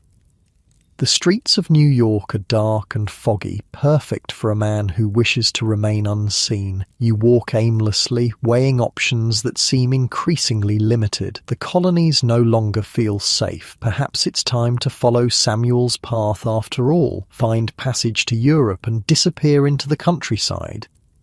Lost in thought, you don't notice the footsteps behind you until they're too close. You turn, hand dropping to your knife, but you're too slow. A heavy object strikes the back of your head, and the world goes black. You wake to throbbing pain and the gentle swaying of a ship.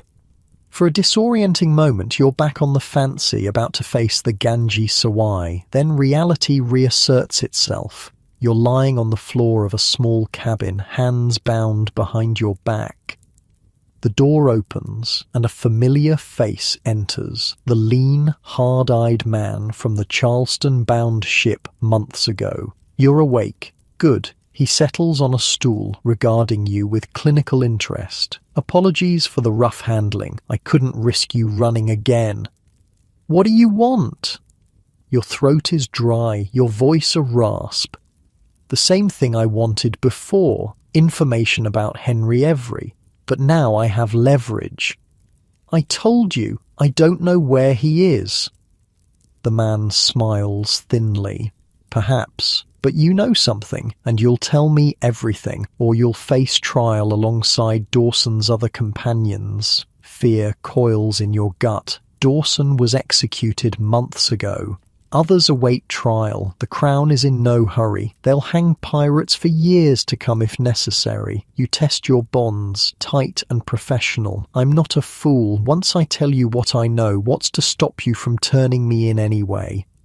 My word, he says simply, and the fact that my employers truly only want Every. You're incidental, useful only insofar as you lead us to him. And who exactly are your employers? The man hesitates, then shrugs.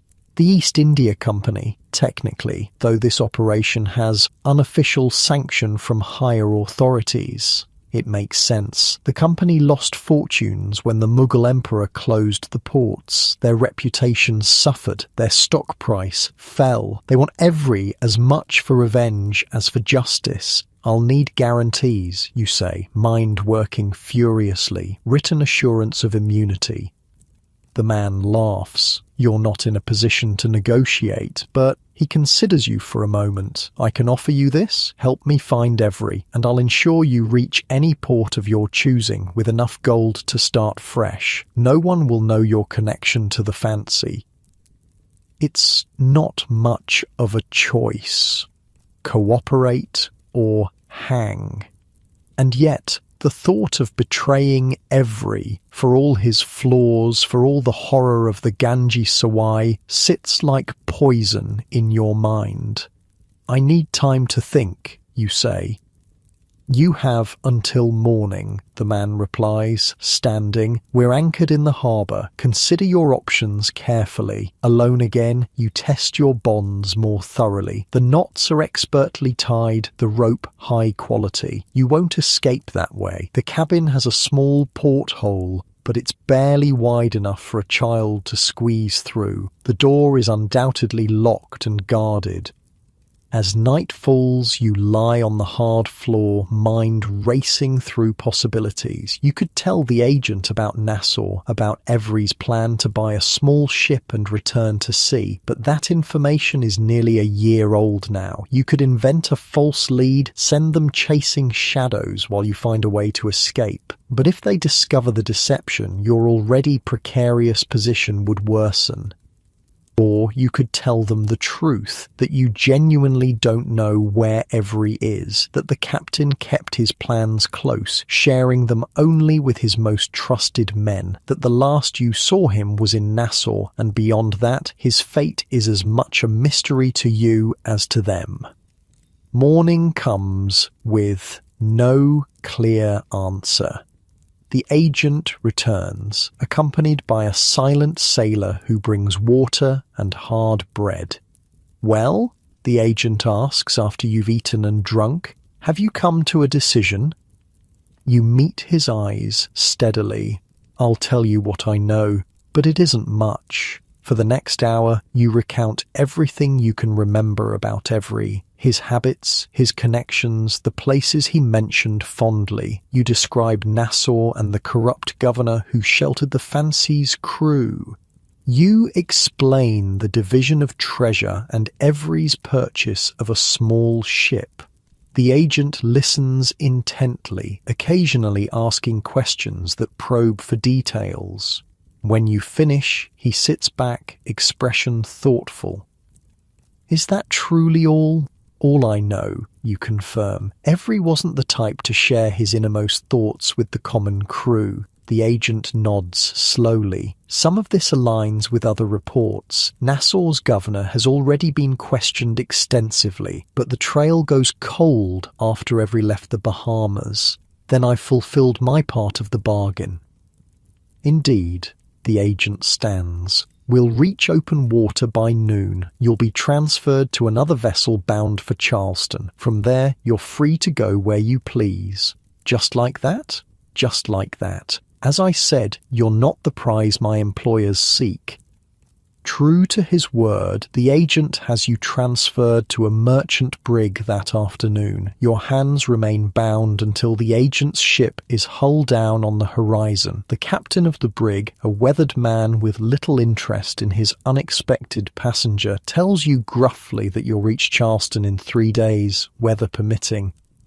In your small cabin, you sort through what just happened. Did you betray Every, or did you simply acknowledge facts the authorities likely already knew? Does it matter when the captain himself seems to have vanished without trace? 3 days later, as promised, the brig docks in Charleston. The captain gives you a sealed letter from the agent. Inside is a modest purse of gold coins and a terse note. "Our business is concluded." Standing on the dock, watching the brig prepare for its return journey, you feel oddly untethered. The immediate threat has passed, but the shadow of the Ganges Sawai still looms. Somewhere out there, authorities continue to hunt for Henry Every. Somewhere, perhaps Every himself still lives, spending his massive share of the treasure or plotting new ventures. And here you stand, neither fully free nor truly captive, caught in the limbo between your past as a pirate and whatever future awaits. A newspaper vendor calls out the day's headlines, and one catches your ear. "Pirates executed in Madagascar. French Navy claims victory." You purchase a copy with a small coin. The article details a French naval raid on a pirate settlement in Madagascar. Not the same one where the Fancy had anchored, but similar. The French claim to have executed dozens of pirates and reclaimed stolen goods. The world is changing, you realize. The golden age of piracy, if it can be called that, faces new threats. Empires are extending their reach, enforcing their laws across oceans once considered beyond jurisdiction. As you fold the newspaper and walk away from the docks, a decision crystallizes. It's time to truly disappear, not just to hide, but to become someone else entirely. To leave behind not just the name you used aboard the Fancy, but the very identity of a sailor. The inland beckons, vast territories where questions are few and opportunities many, where a man with some gold and a willingness to work might establish himself far from the reach of Admiralty courts and East India Company agents. You purchase supplies, a sturdy horse and a map of the Western Territories. 3 days later, you ride out of Charleston following the trade road that will eventually lead beyond the established colonies into the wilderness beyond. Behind you lie the Fancy, the Ganges Sawai and Henry Every. Ahead, if you're fortunate, lies a future untainted by their shadow. But sometimes, in the quiet of night as you camp beneath unfamiliar stars, you still hear the cannon fire, still see the splintering mainmast of the Mughal treasure ship, still feel the weight of gold in your hands, and you wonder about the true cost of Every's treasure, not just in lives and suffering, but in the haunted futures of the men who sailed with him. Where is Henry Every now? With his treasure never found and his fate unrecorded, the question echoes across oceans and years. Perhaps that's his final victory, to become a legend, a ghost story told on pirate decks, a sailor's tale belted in shanty taverns, or scrolled in the dubious pages of popular books. The most successful pirate in history sailed into myth, leaving behind only whispers and wonder. The Appalachian Mountains rise before you like a green wall, ancient and indifferent to human concerns. Your horse, a sturdy chestnut gelding purchased with Mughal gold, snorts as it picks its way up the narrow trail. 3 weeks have passed since you left Charleston, trading the salt tang of the ocean for the earthy scent of forests and meadows. At night, you sleep beneath stars that look oddly different without the gentle rocking of a ship beneath you. The ground remains stubbornly still, a constancy that sometimes wakes you from uneasy dreams of pitching decks and cannon fire. You've been following the trader's route, a rough path that winds through valleys and mountain passes toward the Ohio country. Settlements grow sparser, trading posts replacing proper towns. At each stop, you listen more than you speak, gathering information about the territories ahead. Indians west of the mountains don't take kindly to lone settlers. A grizzled trapper warns you over a shared fire at a trading post nestled in a narrow valley. You'd be wise to join a settlement. Safety in numbers. Any recommendations? You ask, passing him the bottle of corn whiskey you'd purchased earlier. He takes a long pull before answering. There's a place 3 days west of here, Valley Settlement. Mix of folks, some English, some Scots-Irish, even a few Germans. They keep to themselves, don't ask too many questions about a man's past. You nod, committing the directions to memory. Sounds promising. The trapper studies you with weathered eyes. Running from something, aren't you? Law trouble back east? Your hand instinctively moves toward your knife, but the trapper waves it away. Easy, friend. I'm not asking for details. Half the men out here have something in their past they'd rather forget. Why do you think we live in the wilderness instead of comfortable towns? Later, as you lay in your bedroll listening to the night sounds of the forest, you consider the trapper's words. Is that what you're doing? Joining the company of men fleeing their pasts? But then, what alternative exists? You can't return to the sea, where Every's legend has made any former crewman a valuable target. You can't settle in the established colonies, where the law's reach grows longer each year. The path forward seems clear, if not exactly chosen. 3 days later, following the trapper's directions, you crest a ridge and look down upon a small settlement nestled in a fertile valley. A dozen log cabins cluster around fields of corn and wheat. Smoke rises from chimneys, carrying the promising scent of cooking food. A stream cuts through the valley, widening into a small pond near the settlement's edge. It looks peaceful, isolated, a place where a man might disappear. Your reception at the settlement is cautious but not hostile. The headman, a broad-shouldered Scotsman named McTavish, asks direct questions about your skills, but blessedly few about your background. "Can you farm?" he asks, as he shows you an empty cabin at the settlement's edge. "I've never tried," you admit. "But I'm not afraid of hard work." McTavish nods. "That's a start. What about carpentry, smithing, hunting?" "I know ships, sailing, navigation, repairs. I can fish, mend nets, tie a dozen different knots. I'm decent with a musket, though I've mostly used pistols." "Not much call for sailing here," McTavish says with a dry chuckle, "but a man who can work with his hands can learn. Winter's coming in a few months. We need all the help we can get with the harvest and preparations." That evening, you join the settlement for a communal meal in the open area between cabins. Children dart between adults, dogs scavenge for scraps, and conversation flows as freely as the home-brewed beer. You keep to yourself, nodding politely when introduced, but volunteering little.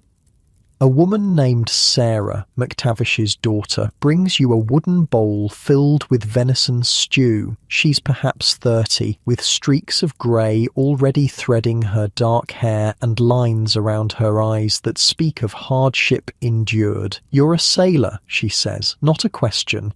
You nod, spooning stew into your mouth to avoid elaborating. "My husband was a sailor," she continues. "Merchant Navy. His ship went down in a storm off the Carolina coast 3 years ago. I'm sorry."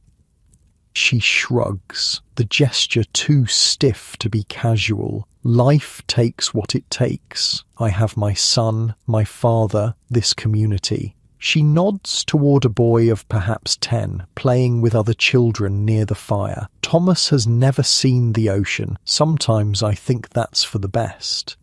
You follow her gaze.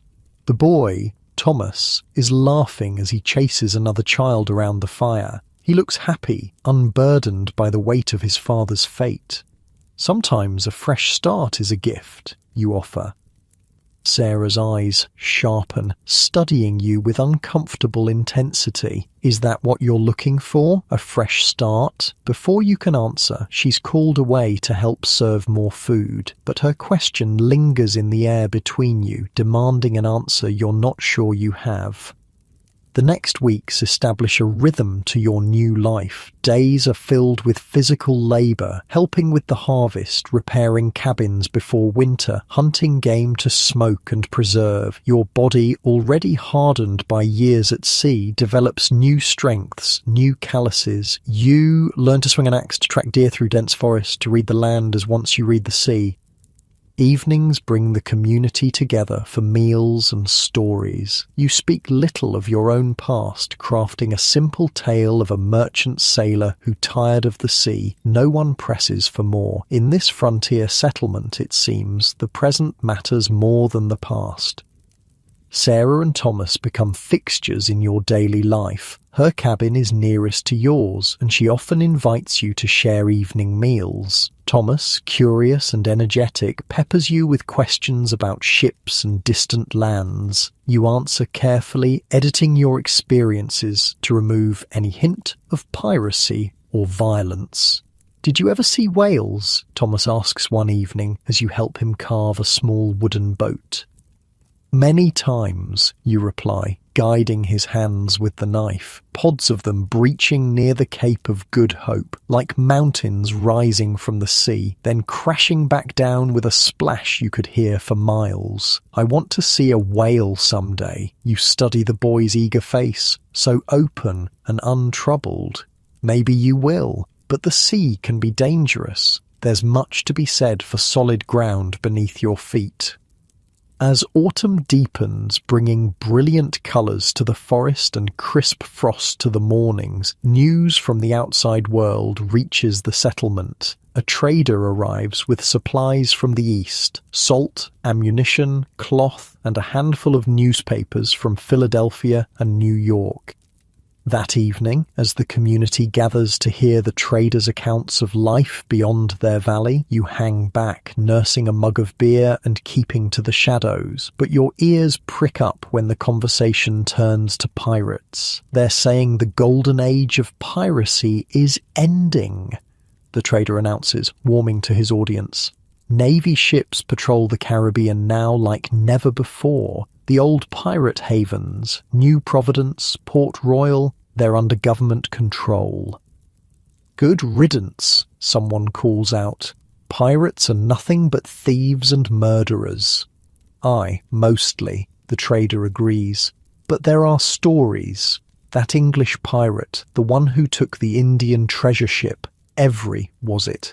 They never caught him. Some say he retired with his wealth, living like a king in some remote corner of the world. Your hands tighten around your mug. Every's name, spoken so casually, sends a jolt through you like a physical touch.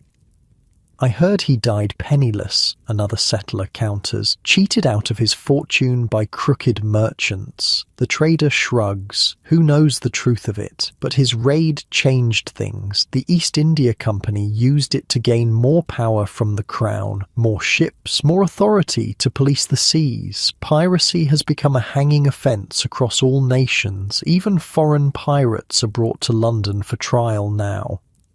The conversation moves on to other topics, but you remain frozen, transported momentarily back to the blood-soaked deck of the Ganges Sawai. Every's face appears in your mind, not the cold, determined captain giving orders before the battle, but the man afterward watching impassively as his pirates tortured prisoners for information about hidden treasure. You slip away from the gathering, needing solitude. Outside, the night air is sharp with coming winter, stars pricking the black sky with cold fire. You breathe deeply, trying to ground yourself in the present. Are you unwell? You turn to find Sarah standing a few paces away, her face half shadowed in the darkness. Just needed some air, you reply. She moves closer, wrapping her shawl tighter against the chill. The talk of pirates bothered you. It's not a question, and you don't treat it as one. You simply wait, wondering how much she's guessed, how much she suspects. My husband used to say there's a thin line between a sailor and a pirate, she continues when you don't respond. That hunger and desperation can push good men across it. Your husband sounds like he was a wise man. He had his moments. She studies you in the starlight. Whatever you did, whoever you were before you came here, it doesn't matter now. This place, it gives second chances, if you want them. Before you can respond, Thomas calls for her from the doorway of their cabin. With a final, searching look, she turns away, leaving you alone with the stars and your thoughts.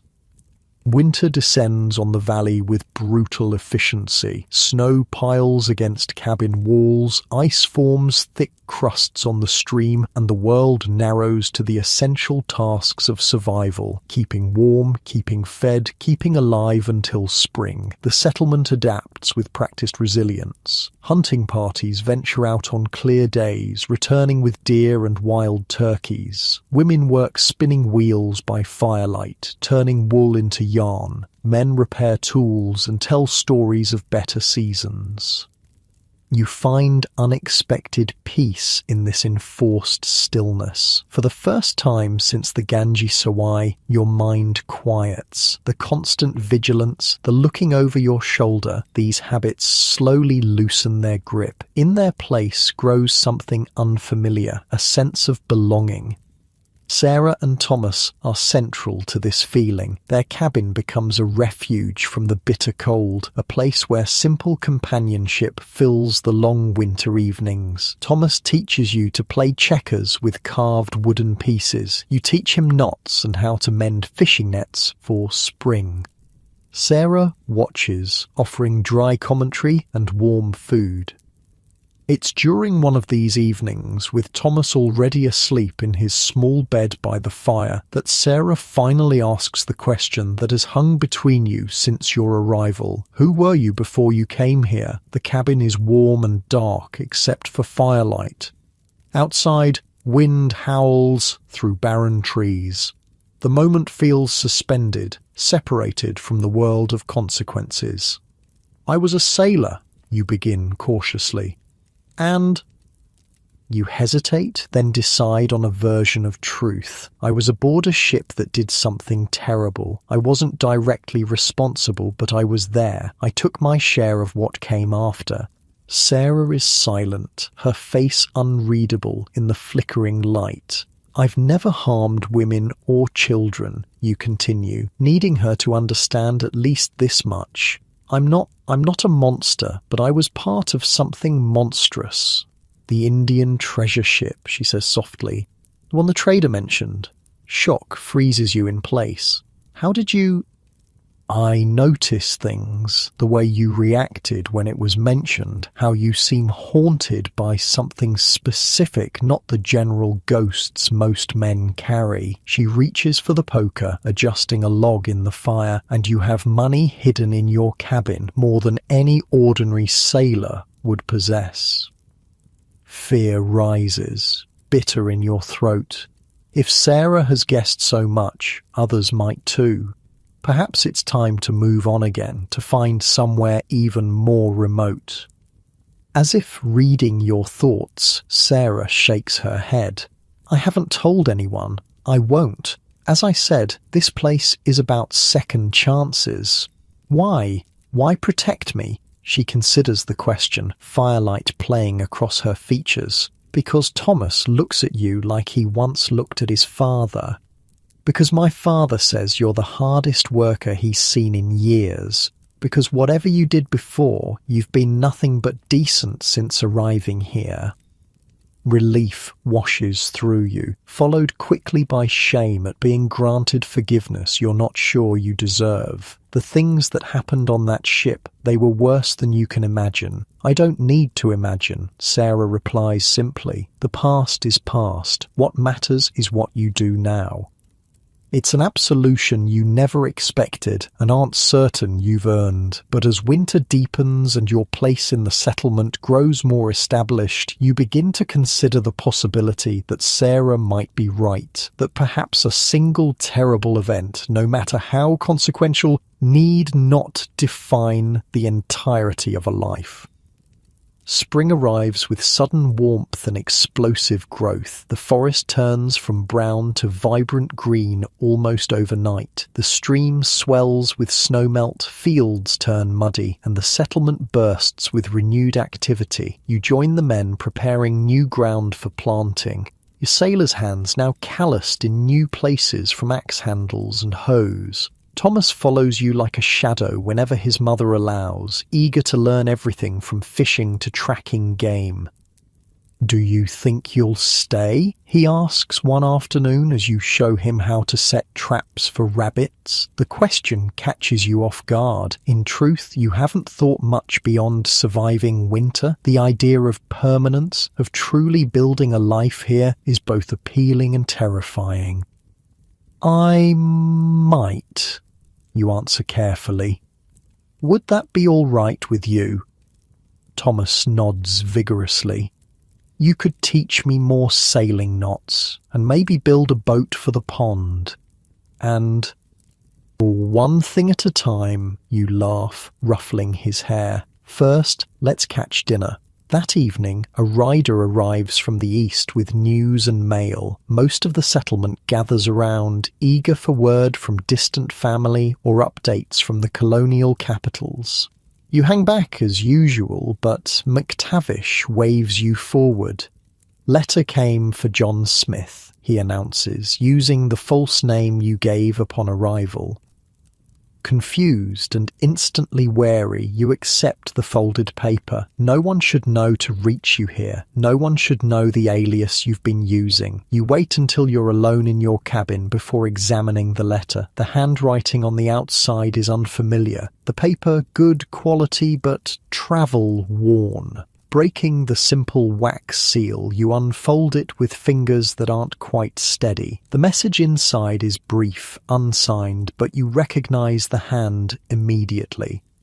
"The hunter has become the hunted. Ever seeks safety across the sea. Perhaps you should consider the same. Nassau is no longer safe. The tide rises for all who sailed the Fancy. Samuel. It can only be Samuel. But how did he find you? How did he know what name you were using? More importantly, what does his warning mean? The hunter has become the hunted. Is every being pursued by someone specific? And the warning about Nassau suggests the authorities are closing in on former crew members who remained there. Sleep eludes you that night as you weigh your options. Your life here is taking root, offering something you never expected to find again after the Ganges Sawai. Community, purpose, perhaps even redemption of a sort. To leave would mean starting over yet again, returning to a life of looking over your shoulder. But to stay might bring danger to these people, to Sarah, to Thomas, to McTavish and the others who have accepted you without question. Dawn finds you still undecided, sitting on your cabin's small porch as the valley awakens around you. Birds call from the forest edge, smoke rises from early morning fires, and the eastern sky turns from grey to pink to gold. Sarah emerges from her cabin, pausing when she sees you. Something in your posture must betray your troubled thoughts, for she changes direction and approaches. "Bad news?" she asks, nodding toward the letter visible in your hand. "A warning," you reply. "From an old friend. Trouble may be coming my way." "What kind of trouble?" "The kind that follows a man no matter how far he runs." Sarah sits beside you on the rough-hewn bench, her shoulder almost touching yours. "Is this about the treasure ship again?" You nod. "People are still hunting those involved. Getting closer, apparently. Then we should prepare." The simple "we" catches you off guard. "Sarah, this isn't your problem. It might be safer if I move on." "Safer for whom?" she challenges. "For you, alone in unfamiliar territory? For Thomas, who would lose another father figure? For this settlement which needs every strong back it can get? I'm not his father," you say softly. "No, but you could be something to him, to us." Her hand finds yours, warm and calloused from work. "Running solved nothing the first time. Why would it now?" It's a question without an easy answer. You sit in silence as the sun climbs higher, bringing the valley fully into day. "Let me think on it," you finally say. "This isn't a decision to make hastily." Sarah nods, squeezing your hand once before rising. "Whatever you decide, know that you have a place here, if you want it." She returns to her cabin, leaving you with more to consider than just the warning in Samuel's letter. Days pass, and you find yourself watching the eastern trail whenever you're working in the fields. Every approaching rider brings a spike of anxiety, every unfamiliar face a moment of assessment, but no threat materializes, and gradually the immediacy of Samuel's warning fades beneath the pressing needs of spring planting and cabin repairs. One evening, as several men gather to repair a damaged fence, the conversation turns to news from the east. A trader had passed through a nearby settlement bringing newspapers and gossip from Philadelphia. They're saying England and Spain might go to war again, a settler named Jenkins reports. Over territory in the New World. Won't affect us out here, another man replies. Let the kings fight their own battles. Might affect trade, though, McTavish points out. Prices for everything from the coast would go up. There was other news too, Jenkins continues, about that pirate ship, the one that took the Indian treasure. They caught some of the crew in London, executed them all. Your hands freeze mid-task, heart suddenly pounding. The captain too? Someone asks. Jenkins shakes his head. No, he's still missing, but they say he lost all his treasure to crooked merchants, died in poverty somewhere in England. Serves him right, McTavish grunts. Pirates bring nothing but trouble. You remain silent, focusing intently on the fence post you're setting. Every, reduced to rumours and cautionary tales. Is he truly dead? Or is this just another layer of the legend, allowing the real man to disappear more completely? Later that night, alone in your cabin, you retrieve your own treasure from its hiding place beneath the floorboards. The leather pouch holds substantially less than your original share. You've spent carefully but consistently since leaving the fancy. Still, there's enough to live comfortably for years, or to travel far if necessary. Samuel's letter lies beside the pouch, its warning no less troubling for being days old. What did he mean about every seeking safety across the sea? Was he heading back to England, as the rumours suggested, or somewhere else entirely? A knock at your door startles you from these thoughts. Hastily concealing the treasure and letter, you open the door to find Sarah standing in the moonlight. "May I come in?" she asks. You step aside, suddenly conscious of your cabin's sparse furnishings and bachelor simplicity. Sarah enters, looking around with open curiosity. You live like a man prepared to leave at any moment, she observes. No decorations, few comforts, everything essential are old habits, you reply, uncomfortable with her accuracy. She turns to face you directly. Have you made your decision about staying or going? Not yet. What's holding you back? It's a fair question, one you've been asking yourself. Fear, I suppose. Fear of bringing danger here. Fear of starting something I can't finish. Sarah steps closer. We all fear something. I feared starving after my husband died. I feared raising Thomas alone. I feared the wilderness would claim us both. Her eyes hold yours steadily. But fear makes for poor decisions. What would you have me do? Choose, she says simply, not based on fear, but on what you truly want. If it's to leave, then go with my blessing. If it's to stay, she leaves the sentence unfinished, the possibility hanging between you. You think of Thomas, of McTavish and the other settlers who've accepted you. You think of the cabin that's becoming a home, the land you're helping to cultivate. And you think of Sarah herself, strong and direct, offering a future you'd never imagined possible. If I stay, you say carefully, there's something you should know, the full truth of what happened on that ship. Sarah shakes her head. I don't need to know what you did. I know who you are now. But if trouble comes, then we'll face it together, she interrupts. That's what community means. She reaches out, her hand finding yours in the dim cabin. Outside, an owl calls into the night, its voice carrying across the valley that's become your sanctuary. A choice lies before you, to keep running from every shadow or to stand and claim a life beyond it. And for the first time since the Ganges Sawai, the choice seems clear. Summer unfolds across the valley in waves of green. Fields that were bare earth in spring now burst with corn and wheat. Vegetables climb makeshift trellises behind cabins, and berry bushes along the forest edge offer sweet rewards for careful fingers. The settlement hums with the steady rhythms of frontier life, a world away from the chaos of the high seas. Your cabin has changed in subtle ways. A proper bed replaces the simple pallet you slept on through winter. Shelves line one wall, holding books traded from passing merchants and small carvings you've begun to fashion in evening hours. A chair sits beside the hearth, angled toward the door, as if expecting visitors.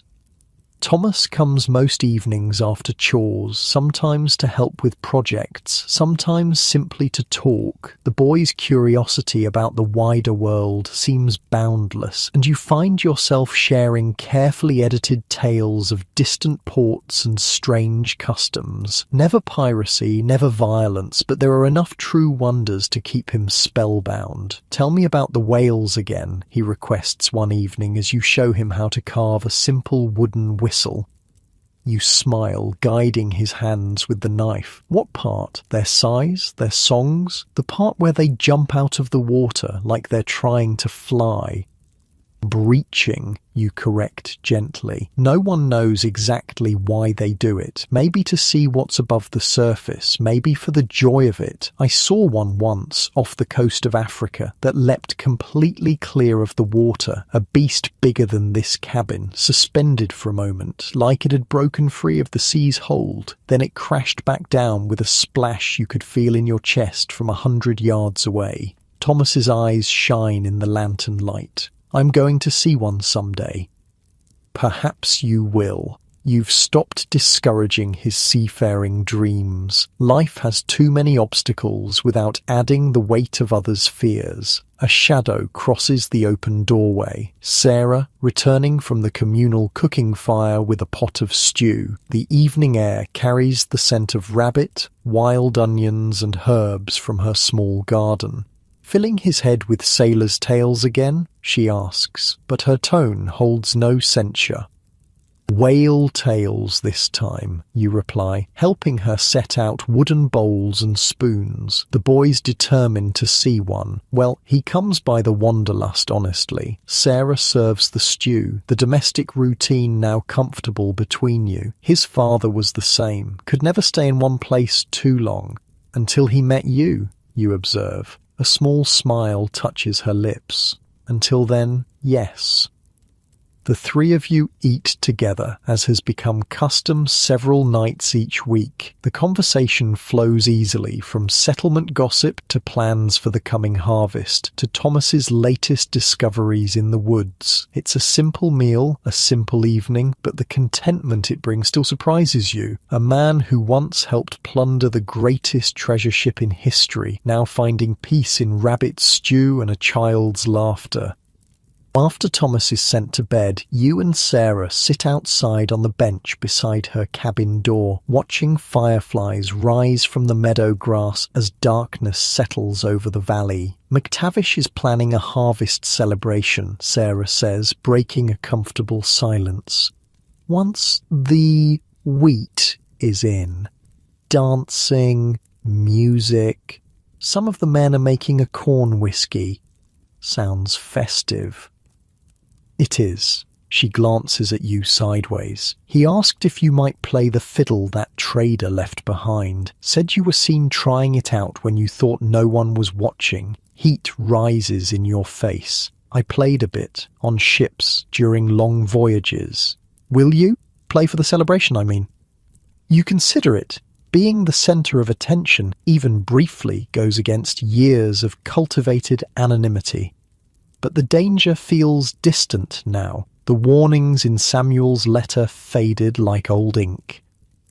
"I'd need to practice," you say finally. "It's been years." Sarah's smile is worth the concession. "I'll tell him yes then." The next morning brings unexpected excitement to the settlement. A rider arrives from the east, dust-covered and trail-weary, with a bundle of letters and a saddlebag of small luxuries for those who can afford them. Coffee beans, sugar, a few precious sheets of paper, iron nails. No letters come for you this time, which brings both relief and a strange disappointment. Had you expected Samuel to write again, or was some part of you hoping for word of Every, confirmation of his fate, an end to the story that still haunts your quieter moments? The rider, a garrulous man named Fletcher, stays for midday meal, sharing news between enthusiastic bites of fresh bread and cheese. Trade's booming in Philadelphia, he announces to the gathered settlers. Ships coming in from everywhere. England, France, the West Indies. Prices for furs are up. Good time to be a trapper. Any word of trouble? McTavish asks. Wars, conflicts with the natives? Fletcher shrugs. Nothing that reaches this far. There's talk of stricter governance from London, new taxes, regulations on frontier settlements, but out here, he gestures at the surrounding wilderness, who's to enforce it? You listen quietly, noting how distant these concerns feel now. The politics of empires, the machinations of trade companies, they belong to another life. After the meal, as Fletcher prepares to continue his journey to more remote settlements, you approach him privately. Have you heard any news of pirate trials, in London or the colonies? Fletcher gives you a curious look, but answers readily enough. Not recently. That business has died down mostly. Navy's got the Caribbean well patrolled now. The East India Company's got armed merchantmen escorting their treasure fleets. He secures a bag to his saddle. Why the interest? Just curious. I was a merchant sailor before settling here. Lost shipmates to pirates. It's a plausible explanation, and Fletcher accepts it with a nod. Well, the golden age is over from what I hear. Pirates these days are desperate men, not the legends of 10 years ago. That fellow Every, the one who took the Indian ship, he was probably the last of the great ones. Have they confirmed his fate? You try to keep your tone casual. No one knows for certain. Some say he died poor in Devon. Others claim he's living like royalty in Madagascar. Fletcher mounts his horse, makes for good tavern tales either way. As he rides out, you consider his words. The uncertainty of Every's fate seems fitting somehow. The most successful pirate in history vanished like morning mist, leaving only whispers and legends. The preparations for harvest consume the settlement over the following weeks. Every able body is needed from dawn to dusk, cutting wheat, binding it into sheaves, threshing to separate grain from chaff. Your hands blister and callous anew, your back aches with unfamiliar labour. But there's satisfaction in work that feeds rather than plunders. In spare moments, you practice the fiddle McTavish loaned you. Your fingers remember more than you expected. Old sea shanties and dancing tunes coming back with surprising ease. Thomas watches your practice sessions with fascination, occasionally attempting to sing along to the livelier melodies. My father couldn't play any instruments, he tells you one evening as you rose in the bow. Not everyone has the knack for it, you reply. Mother says you have clever hands. He demonstrates by trying to tie a sailor's knot you taught him, his small fingers fumbling with the unfamiliar pattern. Like this? You set aside the fiddle to help him. Almost. See how this part crosses over? Like so. The boy concentrates, tongue caught between his teeth as he tries again. When he succeeds, his face lights up with pride. I did it.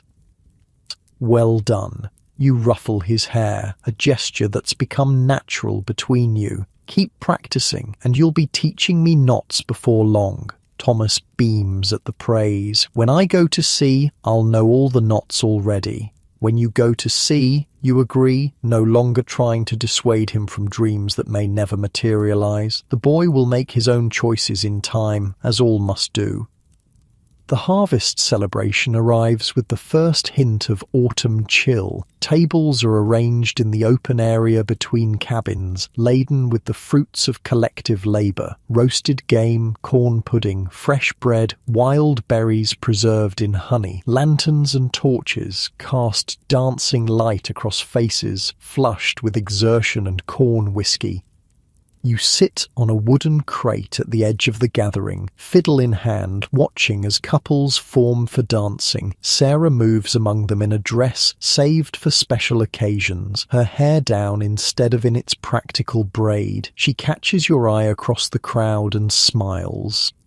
McTavish gives a signal, and you draw the bow across strings, beginning a lively reel that sets feet tapping and hands clapping. The music flows through you, connecting present to past. The same tunes played in ships' forecastles and dockside taverns, now bringing joy to this frontier settlement. The evening passes in a blur of music, laughter, and more corn whiskey than might be wise. You play until your fingers ache, then join the dancing when another settler produces a mouth harp to continue the music. Sarah's hand finds yours, pulling you into a circle dance that leaves everyone breathless and laughing. Later, as the celebration winds down and families drift back to their cabins, you find yourself walking with Sarah under a sky brilliant with stars, Thomas asleep on McTavish's shoulder ahead of you. "You play beautifully," she says, her arm linked through yours for balance on the uneven path. The whole settlement was impressed. "I'm out of practice," you demur, "but it felt good to play again." "You should do more of what feels good." Her voice holds a warmth that isn't entirely from the whiskey. "You've earned that, have you?" The question surfaces unbidden. Have you earned this peaceful life, this community, this woman's regard after what happened on the Ganges Sawai? After taking your share of blood money? Sarah seems to sense your thoughts darkening. "Stop," she says softly. "Whatever you're thinking, stop. Tonight is for celebration, not ghosts." You manage a smile. "You're right, as usual." "Remember that," she replies with mock seriousness. "It will serve you well." At her cabin door, with Thomas already delivered to his bed, you hesitate. The moment feels weighted with possibility. Sarah solves your indecision by rising on tiptoes to press a kiss to your cheek. "Good night," she whispers, "and thank you for the music." She disappears inside, leaving you with the lingering warmth of her kiss and a lightness in your chest that has nothing to do with whiskey. Autumn arrives in earnest, painting the forest in fiery hues of red and gold. The settlement turns to winter preparations, smoking meat, storing grain, gathering firewood before snow makes the task more difficult. You throw yourself into these efforts, finding unexpected purpose in securing not just your own survival, but that of the community that has accepted you.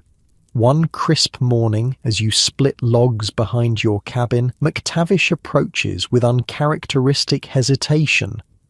"Got a moment?" he asks, watching as you embed the axe in a stump. "Of course." McTavish studies you with weathered eyes. "Been meaning to ask about your intentions regarding my daughter." The directness doesn't surprise you. It's McTavish's way, but the topic catches you off guard. "Sarah is important to me." "I can see that. Question is, what do you plan to do about it?"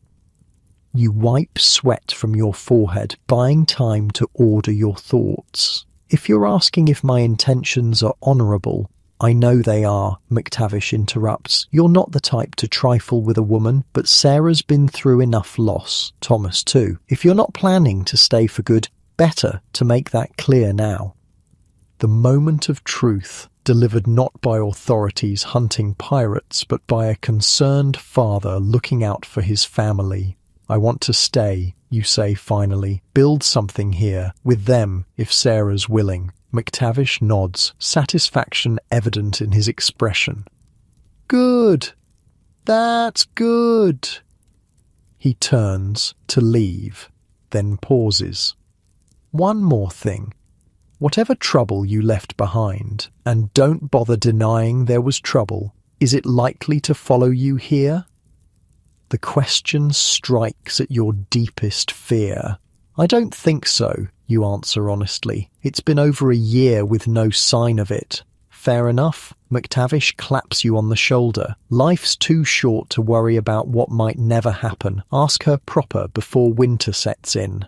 He walks away, leaving you with the realization that your past, while not forgotten, has ceased to define you in the eyes of those who matter most.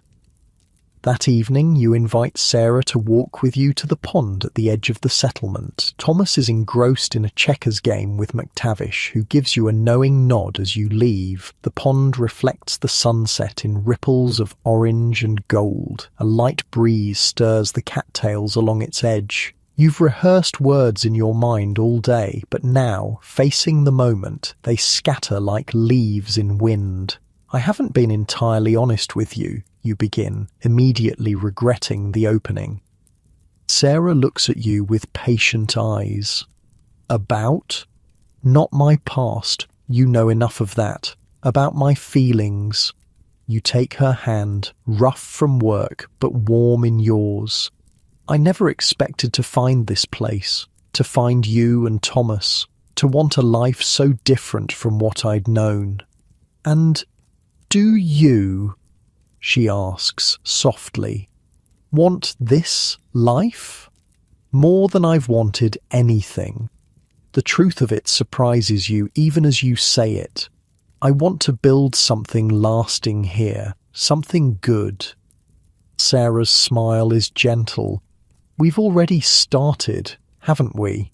The simplicity of her acceptance loosens something tight inside your chest. No dramatic declarations needed, no grand gestures, just the quiet acknowledgement of what has been growing between you since winter.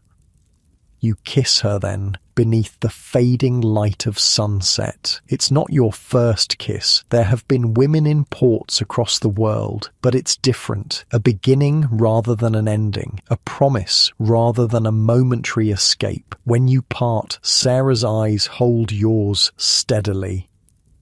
No more looking over your shoulder, she says. The past is past. You nod, wanting to believe it's truly that simple. The first snow falls in early November, transforming the valley into a landscape of white silence. The settlement contracts to essential movement, between cabins to the communal storehouse to check on livestock in their winter shelters. Families gather around hearths, mending tools, telling stories, surviving together until spring.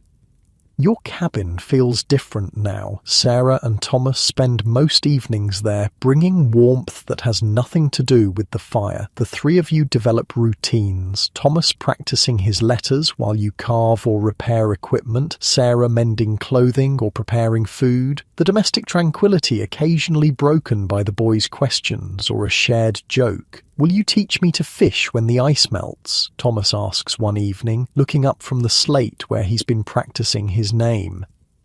Of course, you promise. We'll make proper lines and hooks, maybe even build a small boat for the pond. A real boat? That floats? It would be a poor boat if it didn't, you tease, enjoying his excitement. Sarah watches from her chair by the fire, needle pausing in its rhythm through cloth. You'll make him impossible to manage with such promises. Every boy should know how to build a boat, you counter, even if he never goes to sea. Especially if he never goes to sea, she corrects, but her smile takes any sting from the words. Later, after Thomas has fallen asleep on the bearskin rug before the fire, Sarah joins you at the small table where you've been repairing a leather harness. I've been thinking about spring, she says, voice low to avoid waking her son. What about it? We should plant apple trees, west of the cabin where the ground rises slightly. Good drainage there. The casual future planning, trees that won't bear fruit for years, warms you more than the hearth. Apple trees sound perfect. Sarah reaches across the table, her fingers tracing the scar on your forearm, a reminder of the Ganji Sawai battle you've never explained and she's never asked about. I want to be married before planting season if you're amenable. The directness startles a laugh from you. Shouldn't I be the one asking? You were taking too long, she replies with mock seriousness. Winter's half gone already. You capture her hand, bringing it to your lips. Yes, before planting season. Her smile in the firelight is worth every hardship that led you here. Winter deepens, bringing storms that howl around cabin walls and days so cold that breath freezes in beards. The settlement endures as it always has, through shared resources and determination. You learn new skills from necessity, how to snowshoe through drifts, to check trap lines, how to predict weather from the way smoke rises from chimneys, how to keep a family's spirits up during the darkest days of the year.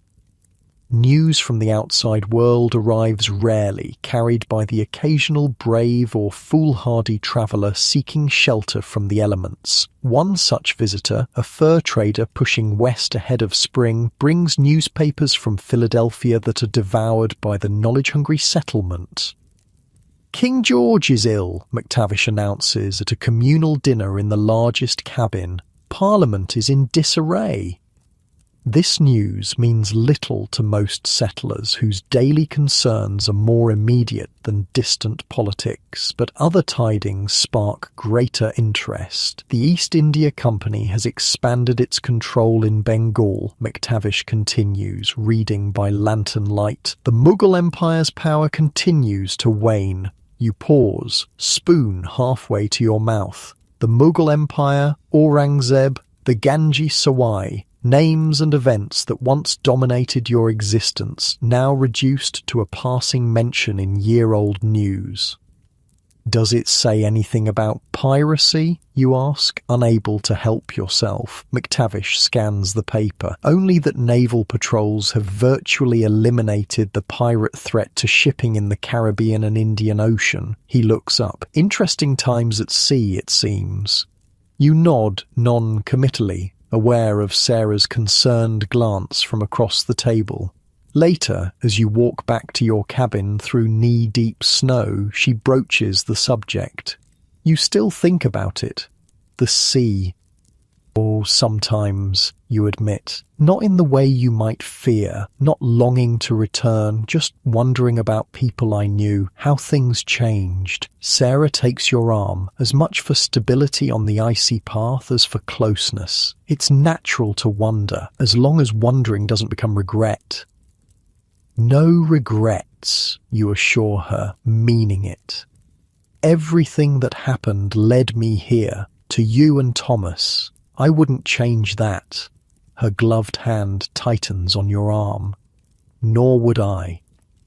The conversation turns to wedding plans, a spring ceremony when the worst of winter has passed, allowing the entire settlement to attend. Simple, practical, like everything in frontier life, but no less meaningful for its lack of ostentation. That night, as wind rattles the cabin shutters and Sarah sleeps beside you, your mind drifts to Henry Every. Where is he now? Did he truly die penniless in England, cheated of his fortune? Or did he, like you, find some quiet corner to disappear into, to build a life beyond piracy? You'll never know, you realise. Every story, at least the part that intersected with yours, is finished. What remains is your own story, still unfolding in ways you never imagined when you stood on the deck of the Fancy, watching the Ganji Sawai's mainmast splinter beneath cannon fire. The treasure you salvaged from that day was not the gold now hidden beneath your cabin floor, or insurance against hard times you increasingly doubt will ever come. The real treasure was the chance to begin again, to become someone worthy of Sarah's love and Thomas's admiration. As sleep finally claims you, you wonder if Every, wherever he is, found something similar. For his sake, you hope so. Even the most successful pirate in history deserved a second chance. Morning brings heavy snow and the quiet certainty that your life as a pirate is truly over. In its place stands something far more valuable, a future built on more than stolen gold, a legacy beyond the shadow of Henry Every. Spring arrives in the valley with the gentle persistence of a tide. Snow retreats first from south-facing slopes, revealing patches of muddy earth that gradually turn green with new growth. The stream swells with meltwater, ice breaking into crystalline shards that tumble downstream in the current. Birds return, first the hardy ravens and crows that never truly left, then red-winged blackbirds trilling from cattails, and finally the melodic warblers announcing the season's full arrival.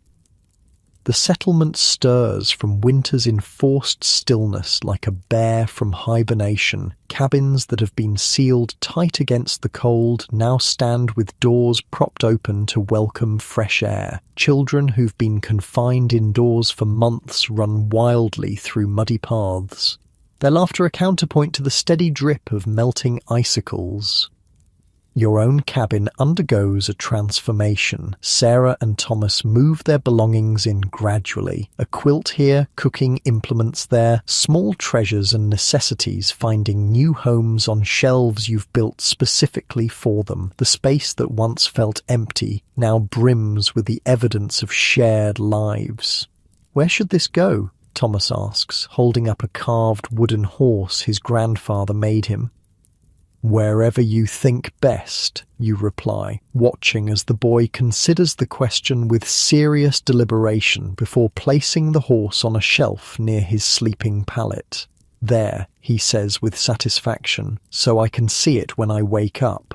These small decisions, the arrangement of a home, the placement of cherished objects, carry a weight you never anticipated. They anchor you to this place, to these people, in ways more binding than any formal ceremony." The wedding itself is set for the first full moon of spring, when the ground has dried enough for comfortable gathering, and before the demanding work of planting consumes every waking hour. The settlement treats it as a community celebration, each family contributing what they can: food, music, decorations crafted during winter's long evenings. Sarah sews a new dress from fabric she's been saving, a soft blue that makes her eyes seem deeper, more luminous. You trade a portion of your hidden treasure for a silver ring brought by a passing merchant, carefully selected for its simple elegance rather than ostentatious display. The day arrives clear and mild, with just enough breeze to carry the scent of early wildflowers across the valley. The ceremony takes place beside the pond, now free of ice and reflecting the blue sky and greening trees. McTavish presides, his usual gruffness softened by evident emotion as he speaks the traditional words that bind his daughter to you. "Do you take this woman?" his voice carries across the gathered settlement. "I do," you answer, surprising yourself with the steadiness of your voice despite the tightness in your chest. Sarah's hand is warm in yours as you slide the silver ring onto her finger. Her "I do" is quiet but firm, her eyes never leaving yours as she speaks the binding words. Then it's done, simple, unadorned, but no less profound for its lack of ceremony. Cheers rise from the gathered community, genuine joy for two of their own finding happiness in this remote wilderness. The celebration continues well into evening. Food is plentiful if simple, music spirited if not professionally rendered. Children race between adults, dogs chase scraps, and the first stars appear in the deepening blue sky as lanterns are lit around the clearing. You dance with your new wife beneath those stars, her body warm against yours, her smile visible even in the gathering darkness. "Happy?" you murmur as you turn slowly to a fiddle's mournful melody. Completely, she answers, resting her head against your shoulder. And you? Any regrets? Only that I didn't find you sooner, she laughs softly. You weren't ready sooner, neither was I. The truth of this settles comfortably between you. The paths that led you both here, his across pirate-infested seas, hers through loss and struggle, were necessary journeys, however difficult. Thomas joins you later, his small hand slipping into yours as the celebration winds down. Are you my father now? He asks, without preamble. The directness of children never fails to catch you off guard. If you'd like me to be, you answer carefully. I'd be honoured. The boy considers this with characteristic seriousness. I think my first father wouldn't mind. He'd want mother to be happy. I think you're right, you agree, throat suddenly tight with unexpected emotion. Good. Thomas nods decisively. Then it's settled. And just like that, with a child's simple acceptance, another piece of your new identity locks into place. The days following the wedding blend into the rhythms of spring planting. Fields are prepared, seeds sown, the future literally planted in rows of corn and wheat and vegetables. You work alongside the other men of the settlement, your body now accustomed to these inland labours, finding satisfaction in soil rather than salt water. At night, you return to a home transformed by Sarah's presence. The smell of cooking, the sound of Thomas practicing his letters, the simple comfort of belonging that once seemed impossibly distant. I've been thinking about the apple trees, Sarah says one evening, as you sit together on the bench outside your cabin, watching the sunset paint the valley in gold. We should plant them south of the cabin, not west. Better sun. Whatever you think best, you agree, content to follow her expertise in matters of growing things, and perhaps some plums as well, for variety. You smile at the long-term planning. Plums sound perfect. Her hand finds yours, fingers intertwining with easy familiarity. Do you ever miss it? The sea? The question doesn't catch you entirely by surprise.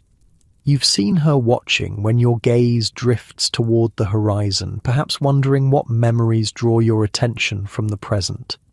Not the sea itself, you answer truthfully, but sometimes the freedom of it, the endless possibility of what might lie beyond the next wave. Sarah nods, understanding. This life has different horizons, smaller perhaps, but no less meaningful. More meaningful, you correct gently. What we build here, what we grow, it's real in a way nothing at sea ever was.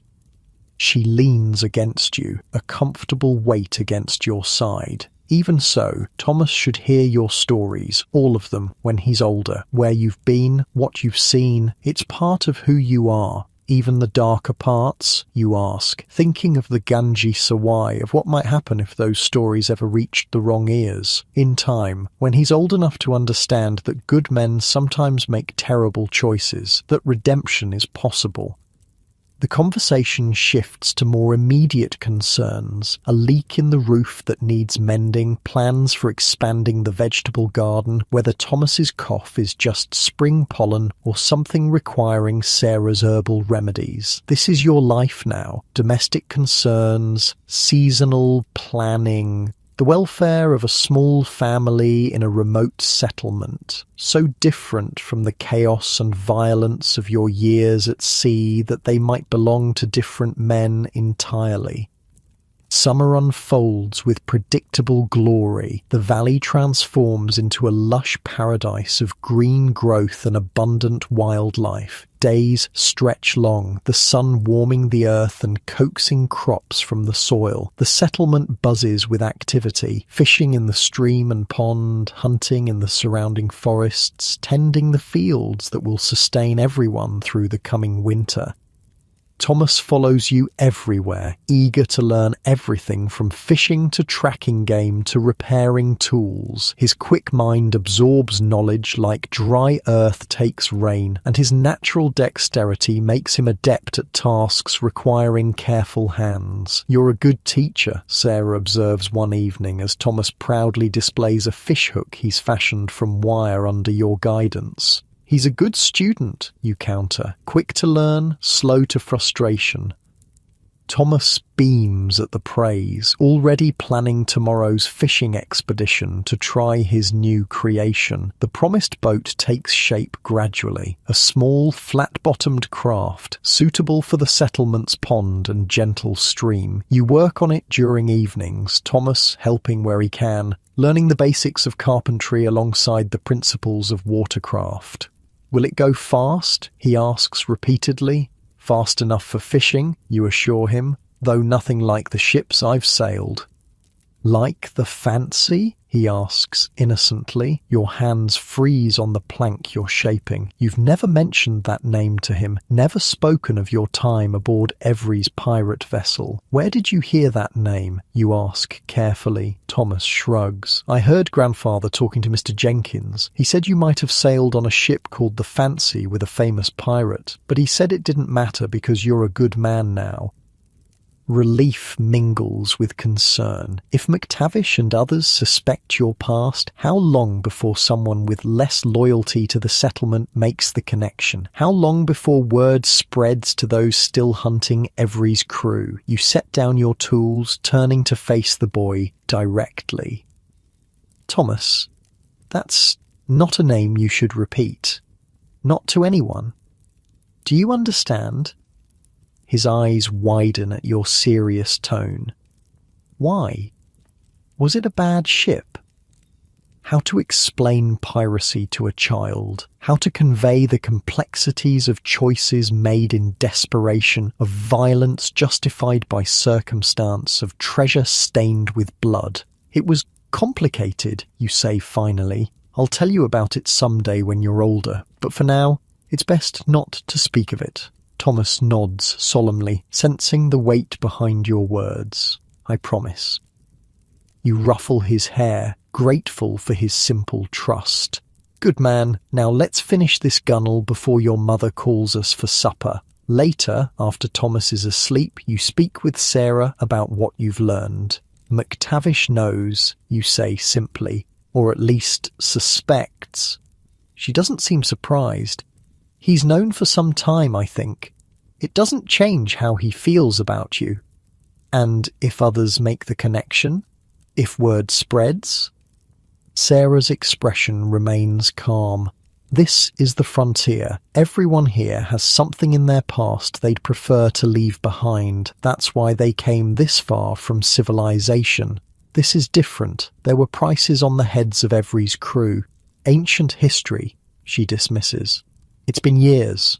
The world has moved on. New pirates, new crimes, new hunts." You want to believe her, to trust that time and distance have rendered you irrelevant to those who once hunted Every's men, but caution runs deep after years of vigilance. "Just the same, I think we should be prepared if trouble comes." Sarah studies your face in the firelight. "What do you suggest?" "Nothing dramatic, just awareness. Perhaps arrangements with friends in case we need to leave quickly." "You truly think it might come to that?" You consider the question honestly. "No, probably not, but I've survived this long by preparing for the worst while hoping for the best." She nods, accepting this piece of your sailor's pragmatism. "Fair enough, but don't let shadows from the past darken what we're building here." "Never," you promise, drawing her close. "This life, you and Thomas, it's everything to me." The boat is finished as summer reaches its peak. You and Thomas carry it ceremoniously to the pond's edge, where a small crowd of settlers gathers to witness its maiden voyage. The craft is simple but sound, wide-bottomed for stability, with a pointed prow and 2 sets of oar locks. "What will you name her?" McTavish asks as the boat is positioned at the water's edge. You look to Thomas, who has been contemplating this important decision for days. "It's your boat as much as mine," you tell him. "You should choose." The boy straightens proudly. "I want to call her Sarah's Dream," he announces, "because Mother always dreamed of having a boat on the pond." The simple thoughtfulness brings unexpected moisture to your eyes. "A perfect name," you agree, carving the letters carefully into the stern as the community watches approvingly. The first voyage is a ceremonial circuit of the pond, Thomas sitting proudly in the bow while you row. His face glows with accomplishment and adventure, small hands gripping the gunwales as the boat cuts smoothly through still water. "It's like flying," he breathes, trailing fingers in the pond's cool surface. "Wait until you feel a proper ship running before the wind," you reply without thinking. "That's true flying. Will you take me someday on a real ship?" The question gives you pause. Will you ever return to the sea? Could you, safely, or is that part of your life truly over? "Perhaps," you answer non-committally, "when you're older. For now, this vessel is challenge enough." The boat becomes Thomas's pride and joy, a source of independence as he learns to row it himself, fishing from its stable platform or simply exploring the pond's shoreline. You watch his growing confidence with mixed emotions, pride in his accomplishments, anxiety about his safety, and deeper, more complex feelings about his fascination with water and vessels. Is this how it begins? This calling to the sea that has claimed generations of men? Will Thomas someday leave this peaceful valley for the uncertain horizons that once called to you? "You're brooding again," Sarah observes one afternoon as you watch Thomas row determinedly across the pond. "He's fine. The water's barely deep enough to wet his knees if he fell in." "It's not that," you admit. "I'm wondering if I've set him on a path by telling him stories of the sea. If someday he'll leave this place because I put the longing for horizons in his head." Sarah's laugh is gentle. The boy has his own destiny. If he's drawn to the sea, it's because that calling was already in him. She touches your arm. Just as the calling for home and family was always in you, waiting for the right moment to be heard. Her wisdom, as usual, settles your concerns. Thomas will make his own choices when the time comes. Your role is not to steer his course, but to ensure he has the skills and judgment to navigate whatever waters he chooses. Autumn brings the harvest, the settlement working together to gather and store the fruits of their collective labour. The rhythms of this season now feel familiar, the urgency of beating early frosts, the satisfaction of full storehouses, the communal meals celebrating abundance before winter's austerity. Your family's cabin has expanded over the summer, a small addition built with the help of neighbours, providing a separate sleeping area for Thomas and storage space for the winter's necessities. The improvements represent permanence, a commitment to this place and these people that would have been unimaginable in your days aboard the Fancy. One crisp October morning, as frost silvers the meadow grass and your breath forms clouds in the chill air, a rider appears on the eastern trail. The settlement receives visitors more frequently now as the frontier gradually pushes westward, but something about this rider's purposeful approach sets your instincts on alert. You're splitting wood behind the cabin when Thomas runs around the corner, cheeks flushed with excitement. Father A-Man is looking for you. The simple title still warms you, even as anxiety spikes at his words. What sort of man? A sailor, I think. He talks like you used to, with strange words. He asked for John Smith, and grandfather sent me to fetch you. You set down the axe, mind racing through possibilities. A former crewmate from the Fancy? An agent of the authorities still hunting Every's men after all these years? Or something more benign, A messenger from Samuel, perhaps. "Tell your grandfather I'll be there directly," you instruct Thomas, "and stay close to your mother until I return." The boy nods, sensing the seriousness beneath your calm tone, and darts away to deliver the message. Inside the cabin, you retrieve the pistol kept loaded but hidden high on a shelf. It's a precaution you've maintained despite years of peace, despite Sarah's gentle teasing about your sailor's paranoia. Better to be armed unnecessarily than vulnerable when needed.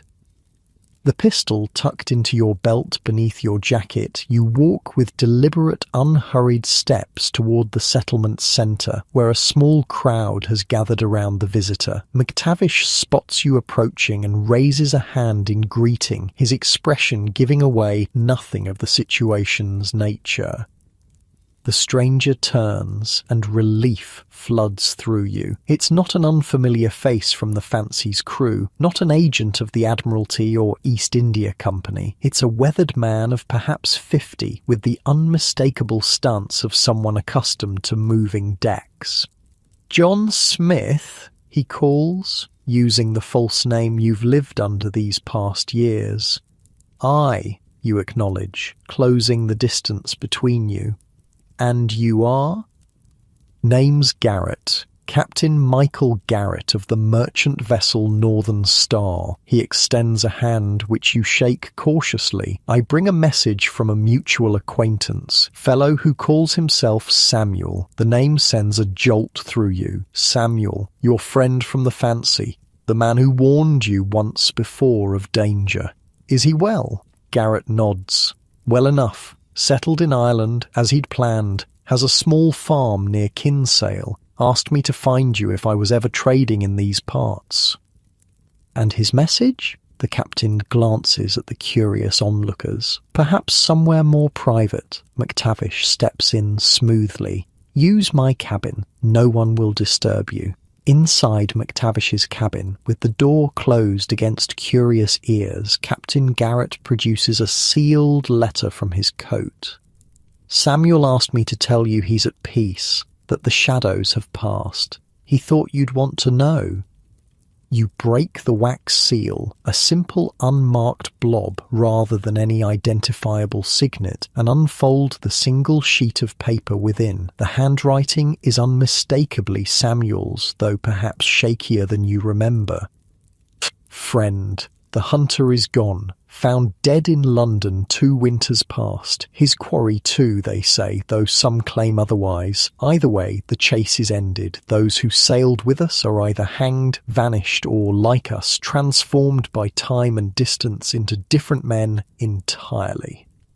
I have a wife now. Children. Land that yields to my efforts. Peace I never thought possible. I hope you found the same." No need to reply. This letter burns after reading. "Remember me when the wind blows from the east. S." The hunter gone. The East India Company agent who once captured you, who sought every above all others, now dead, and every himself reportedly dead as well, though Samuel's wording suggests doubt about this claim. You read the letter twice more, committing its contents to memory, then hold it to a candle flame as instructed. The paper catches quickly, curling into ash that you crush between your fingers. "Thank you for bringing this," you tell Garrett. "It means more than you know." The captain shrugs. "Didn't know what it contained. Don't want to know. Samuel paid well for the delivery, and I honour my contracts." "Will you return to him? To Ireland?" "Not directly, but our routes take us to Cork occasionally. I could carry a reply in a few months' time." You shake your head. "No reply needed, but if you see him, tell him the same is true here. Peace found, family made." Garrett nods, understanding the simplicity of the message. "I'll tell him." The captain stays only long enough to trade for supplies and rest his horse before continuing his journey westward, where other settlements await with other business arrangements. You watch him ride away with a curious lightness in your chest. "Good news?" Sarah asks, as you return to your cabin, where she waits with obvious concern. "The best," you reply, drawing her into an embrace. "The past is truly past. We're free." You explain Samuel's message as Thomas listens wide-eyed to this connection to your mysterious former life. The boy has questions, of course, but accepts your promise that someday, when he's older, you'll tell him the full story of the fancy and Captain Henry Every. That night, as autumn wind rustles through trees nearly bare of leaves, you lie awake beside sleeping Sarah, contemplating this new certainty. The hunter gone. The chase ended, the past finally, truly behind you.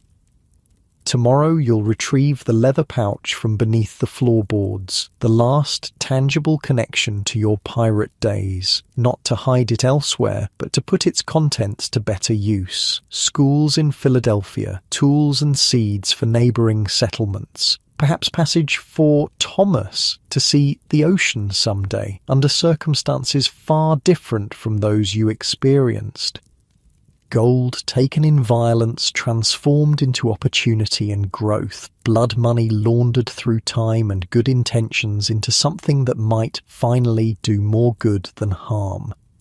Outside, an owl calls into the darkness. Inside, the slow breathing of your sleeping family fills the cabin with peaceful rhythm. Between these sounds, wild nature and human comfort, you find your place at last. No longer a pirate, no longer a fugitive, simply a man with a family, a community, a future unburdened by the shadow of Henry Every.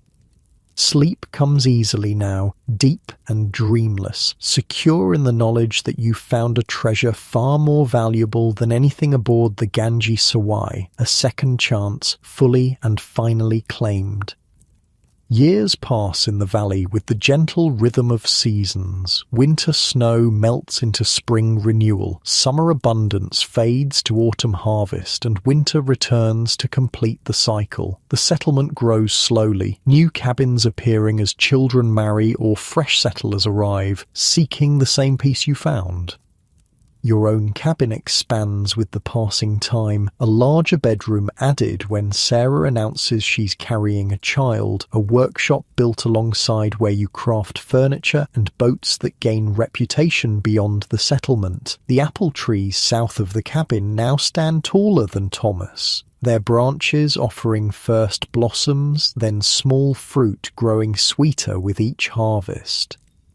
Thomas himself grows like a well-watered sapling, reaching his 12th year with the gangly promise of the man he'll become. His childhood fascination with boats and distant places remains, tempered now with practical knowledge of farming, hunting, and the skills needed for frontier survival. "Do you think I'll ever see the ocean?" he asks one summer evening as you sit together on the porch, watching fireflies rise from the meadow grass. "I expect you will, if you still want to when you're older," you reply, noting how his voice has begun to deepen, childhood gradually giving way to adolescence. "Tell me again about the whales," he requests, a familiar refrain that connects present to past.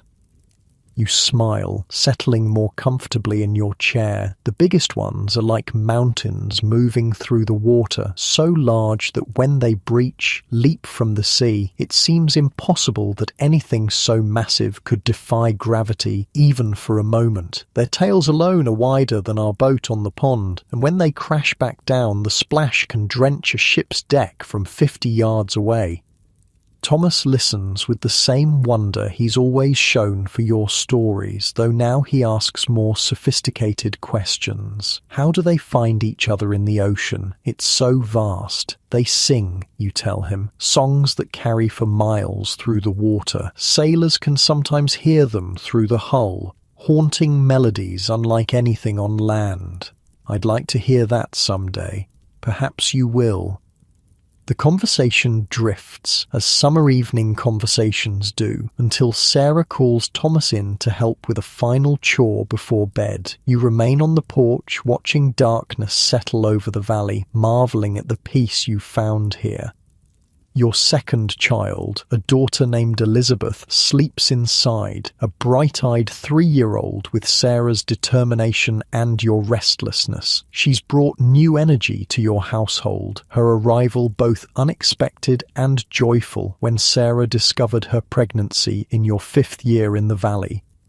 Parenthood. The second time feels different, less uncertain, more appreciative of the swift passage of childhood. You find yourself treasuring small moments more consciously. Elizabeth's first steps across the cabin floor, her delighted laughter at discovering frogs by the pond, her solemn concentration as you teach her to string beads found in a trader's pack. McTavish, now grey-bearded and moving more slowly but no less sharp-minded, dotes on his granddaughter with an openness he never quite managed with Thomas. She reminds me of Sarah at that age, he tells you often, stubborn as the day is long but sweet with it.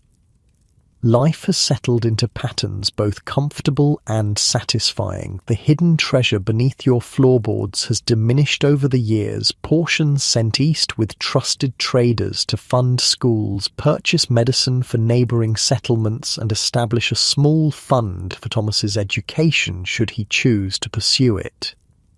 The gold taken in violence has been transformed piece by piece into opportunity and growth. Not enough to erase the blood spilled on the Ganges Sawai, perhaps, but a form of atonement that brings its own quiet peace. On Thomas's 13th birthday, a significant milestone in frontier life, you take him hunting in the hills beyond the settlement.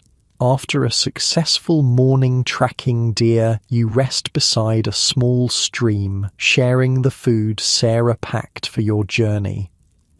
I think it's time you heard the full story, you say without preamble, about my life before coming here, about the fancy. Thomas's eyes widen. He's heard fragments over the years, pieced together from overheard conversations and your occasional references, but never the complete tale.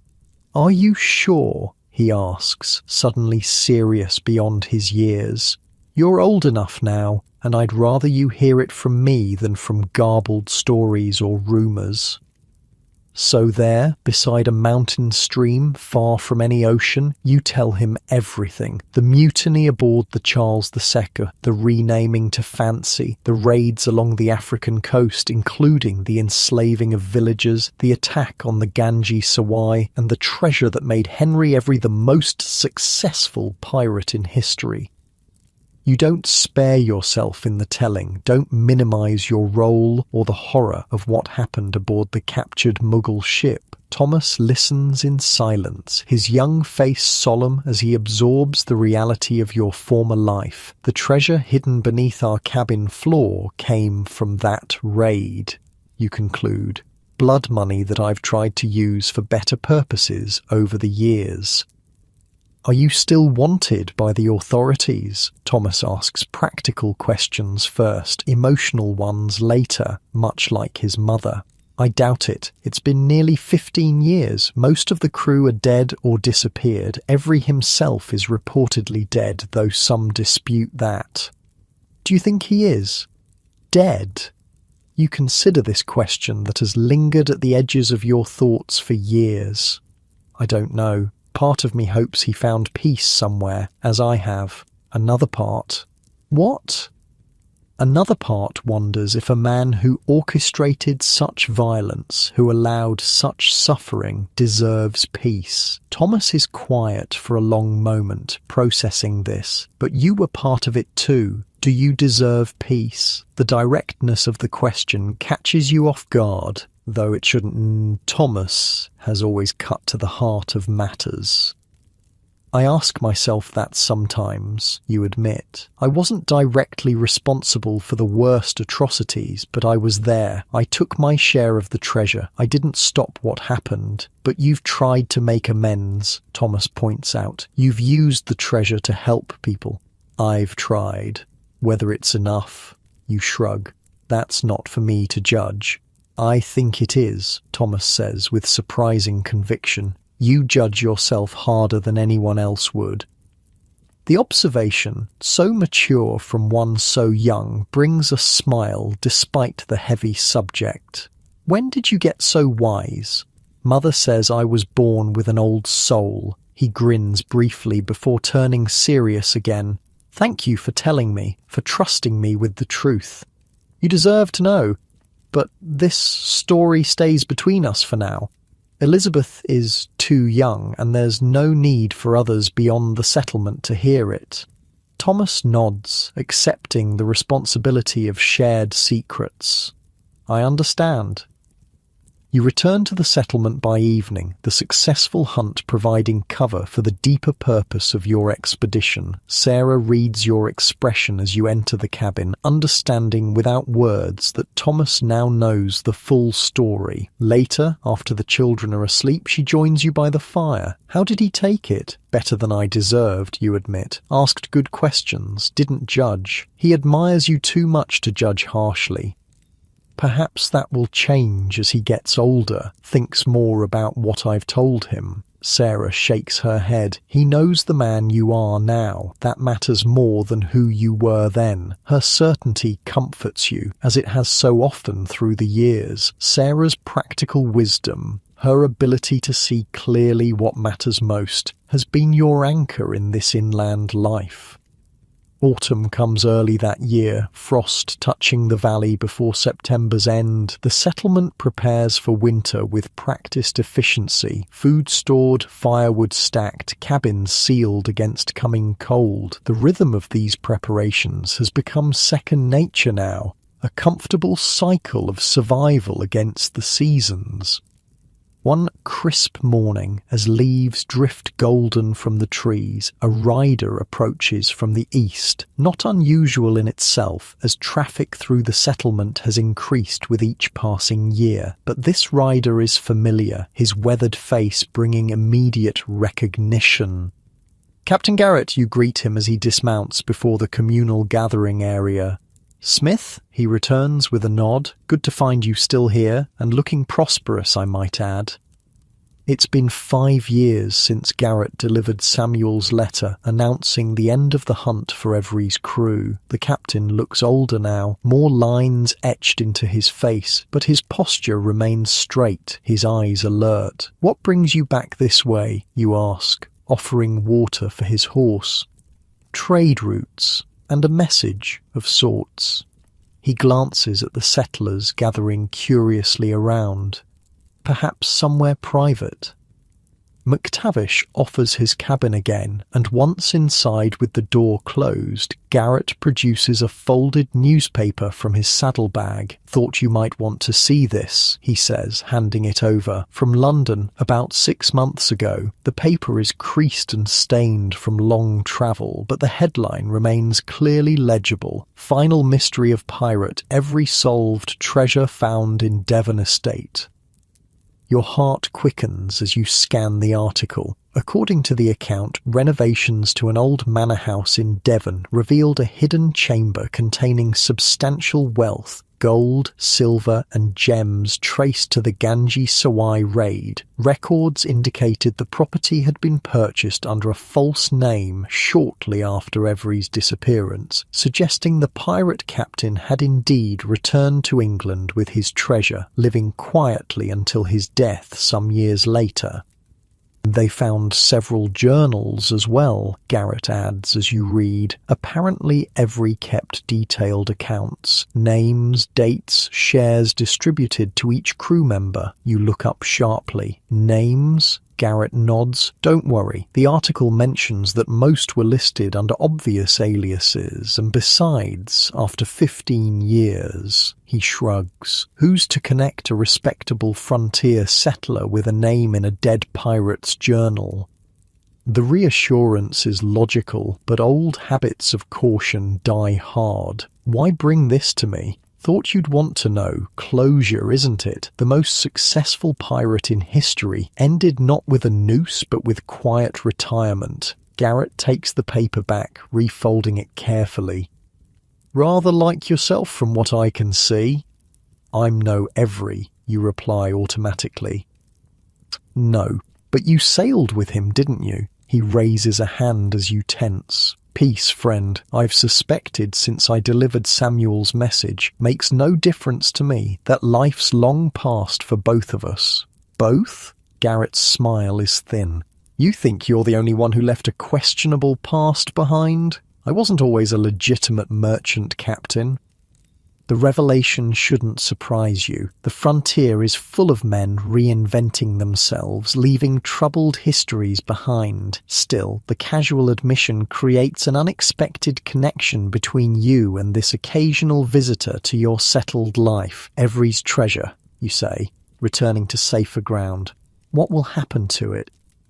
Claimed by the crown, naturally, though rumour has it only a fraction of his share was found. The rest, Garrett shrugs. Perhaps there's another hidden chamber somewhere, or perhaps he spent it, lived well in his final years. And the journals? Locked away in some government archive, I expect, of interest to historians rather than authorities these days. You nod, relief mingling with a strange nostalgia. Henry Every, the captain who changed the course of your life, whose shadow you've both fled and carried all these years, reduced now to a historical curiosity, his legendary status confirmed but rendered harmless by time. Thank you for bringing this, you tell Garrett sincerely. The captain acknowledges this with a slight bow. Thought you'd want to know how the story ended. After Garrett's departure, you share the news with Sarah alone, deciding that Thomas doesn't need this additional chapter just yet. She listens thoughtfully, sensing the complex emotions the revelation stirs in you. Does it change anything? She asks when you finished. Knowing Every survived, lived quietly with his treasure. You consider the question, watching autumn light filter through the cabin window. Not really, but it feels fitting somehow that the man who orchestrated the most profitable raid in pirate history managed to enjoy its fruits despite everything. You've done the same, Sarah points out gently. Not the wealth itself, but finding a good life afterward, creating something meaningful from what began in violence. Her perspective, as always, helps clarify your own. Perhaps there's a parallel between your path and Every's, both finding ways to disappear, to transform from pirates to private citizens, though you hope your use of the Ganji Sawai treasure has brought more benefit to others than Every's apparently did.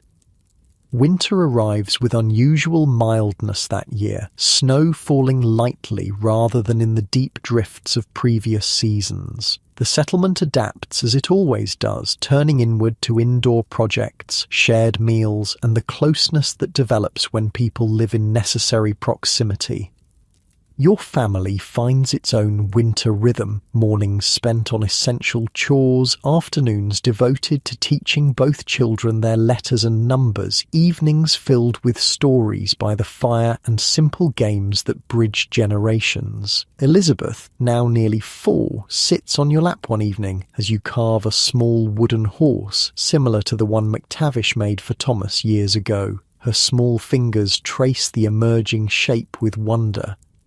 How do you know what to cut away? She asks, her vocabulary surprisingly advanced for her age. The horse is already in the wood, you tell her. I just have to find it. She considers this with the serious concentration that makes her so endearing, like finding treasure. A bit like that, yes.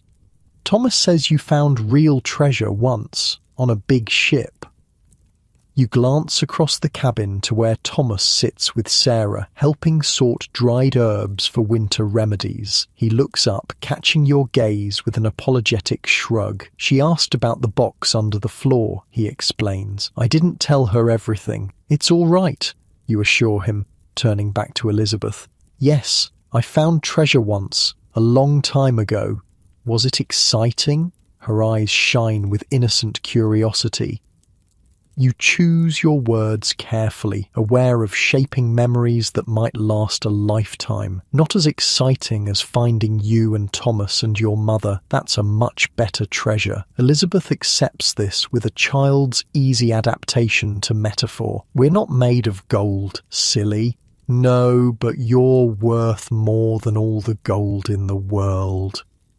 She giggles at what sounds to her young ears like absurd exaggeration, not understanding the simple truth behind your words. The treasure of the Ganges Sawai, even at its legendary value, pales beside the worth of this small family in a remote valley. Winter eases gradually into spring, snow retreating from the valley floor to linger only on distant peaks. The settlement stirs from its seasonal dormancy, fields are prepared for planting, and the cycle begins anew. On a mild April morning, McTavish appears at your cabin door, his expression uncharacteristically hesitant. Got a moment? He asks, a familiar opening to potentially difficult conversations. You invite him in, offering coffee, a luxury traded from a merchant passing through during winter. He accepts, settling at your table while Sarah takes Elizabeth outside to check the early garden sprouts. I've been thinking, McTavish begins after a contemplative sip. I'm not getting any younger. Oh, none of us are, you observe, though in truth McTavish's age has become more apparent recently. His movements slower, his breathing sometimes laboured after exertion. The settlement needs leadership thinking toward the future, he continues. New blood, younger perspective. You wait, sensing where this is heading, but allowing him to arrive there at his own pace.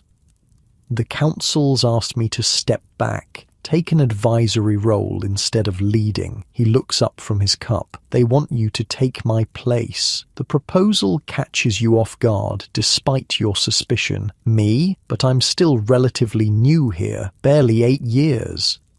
McTavish snorts.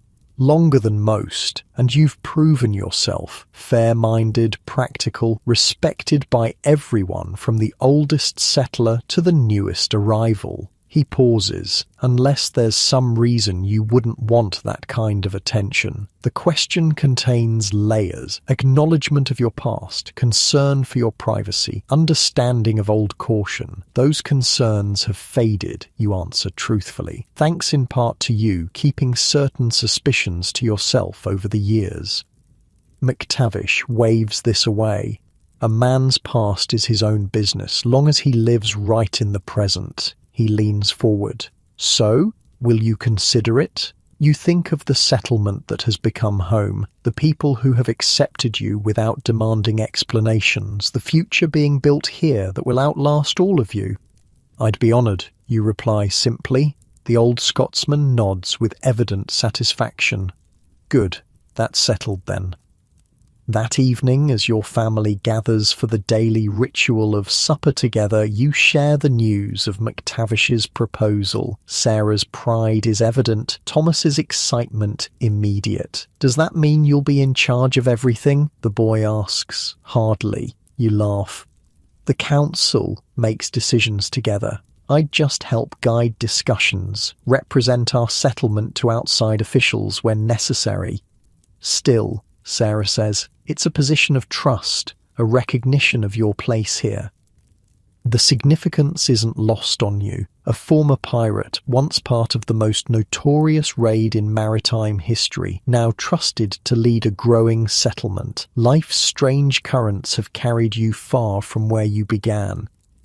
Spring deepens into summer, the valley lush with growth and possibility. Your new role becomes official at the summer solstice gathering, McTavish ceremonially handing over his worn copy of colonial law and a small wooden gavel he carved years ago when the settlement first established its council. Guide them well, he says simply, the words carrying weight beyond their brevity. The responsibilities of leadership fit more comfortably than expected, perhaps because they draw on skills developed long ago on ships where success depended on collective effort and clear communication. You find satisfaction in mediating disputes, organizing communal projects, planning for the settlement's growth with an eye toward both opportunity and security. Thomas, now 14 and increasingly independent, takes on more responsibilities at home as your duties to the wider community expand. His interest in the wider world remains, fueled by occasional travelers' tales and the books you've gradually acquired through trade. Mr. Jenkins says a school might be established in the larger settlement downriver, he mentions one evening as he helps you repair a broken chair in your workshop. With a proper teacher from Philadelphia. Would you like to attend such a school? You ask, noting the careful neutrality in his tone. He hesitates, clearly torn. I'd like to learn more about navigation, mathematics, natural philosophy, but it would mean leaving home. Only temporarily, you point out, and not for several years yet. You wouldn't mind if I wanted to go?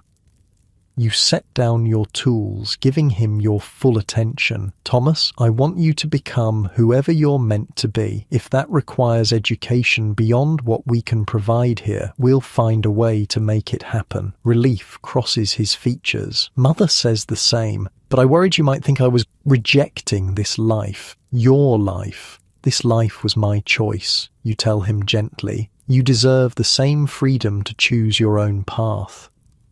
The conversation shifts to more immediate concerns, the chair repair, preparations for the autumn hunt, Elizabeth's determination to learn riding despite Sarah's concerns about her age. But something has shifted between you and Thomas, an acknowledgement of future paths diverging even as present bonds remain strong.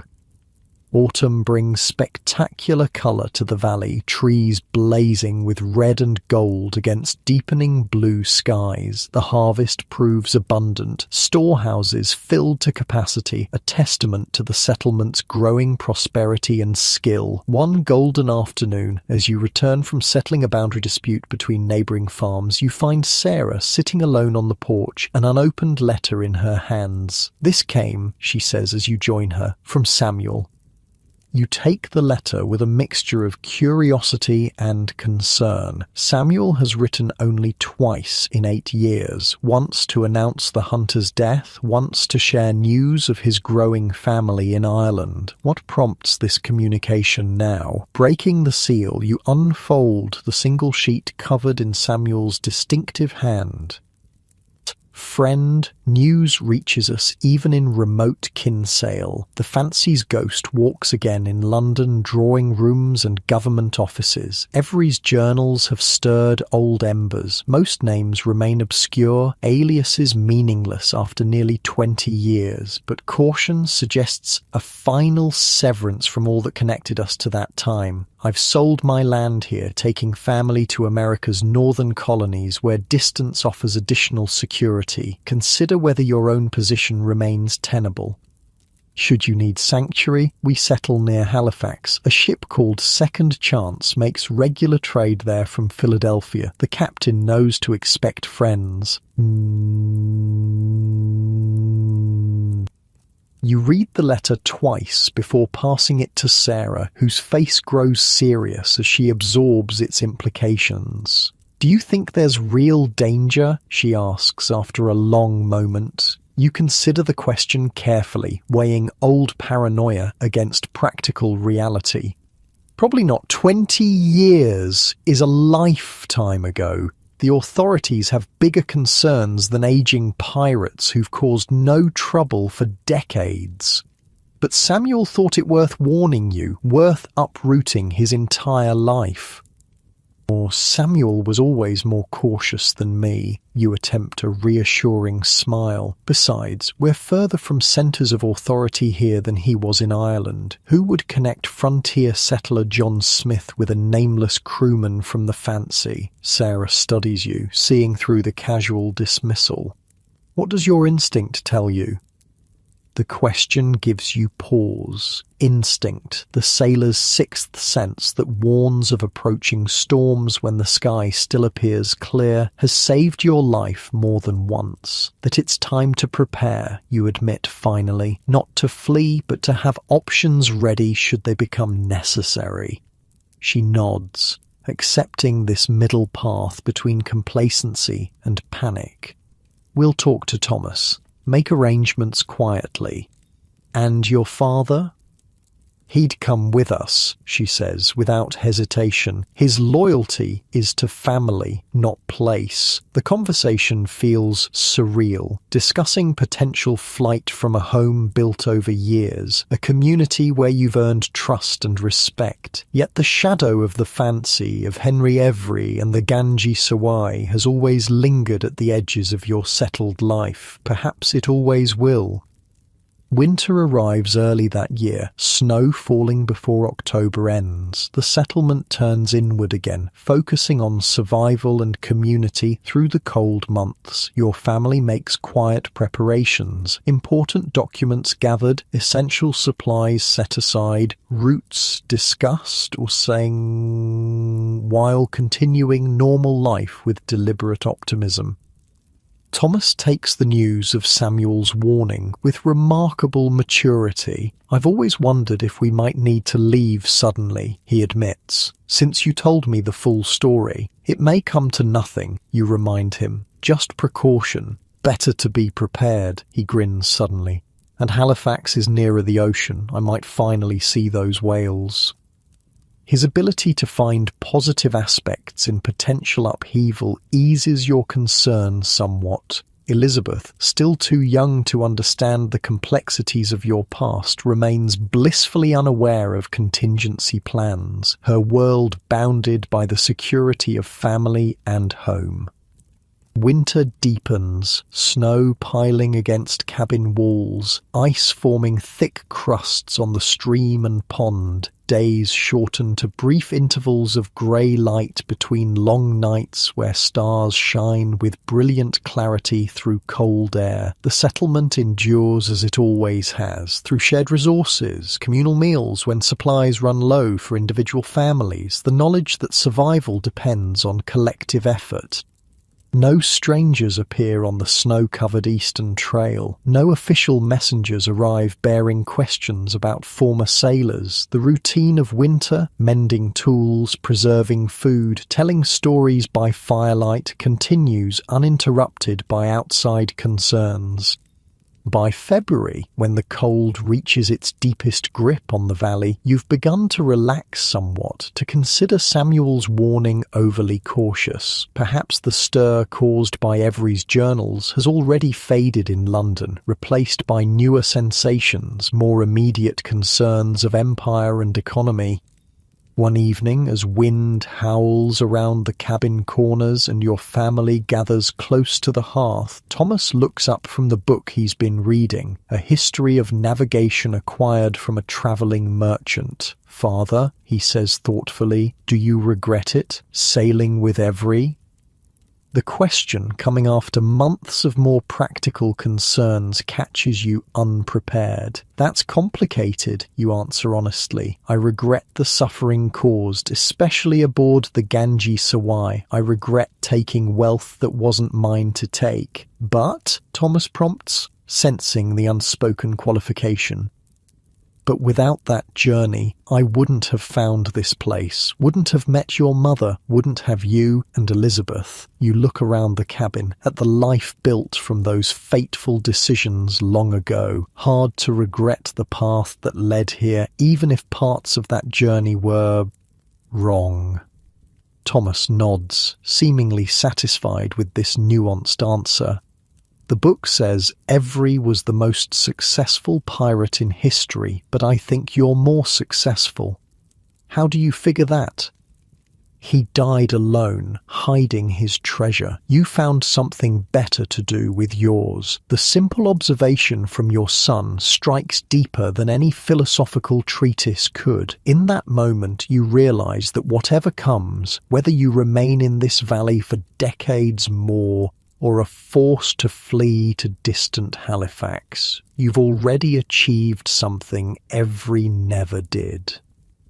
Not just survival, not just escaping the noose, but genuine redemption, a life transformed from taking to giving, from destruction to creation, a legacy beyond piracy, beyond even the Ganges Sawai's fabled treasure. Spring arrives with gentle persistence, snow retreating, new growth emerging, the cycle beginning anew. No threat materializes from the east, no echoes of your pirate past disrupt the peaceful rhythm of settlement life. Samuel's warning remains just that, a caution from a friend who chose a different path to security.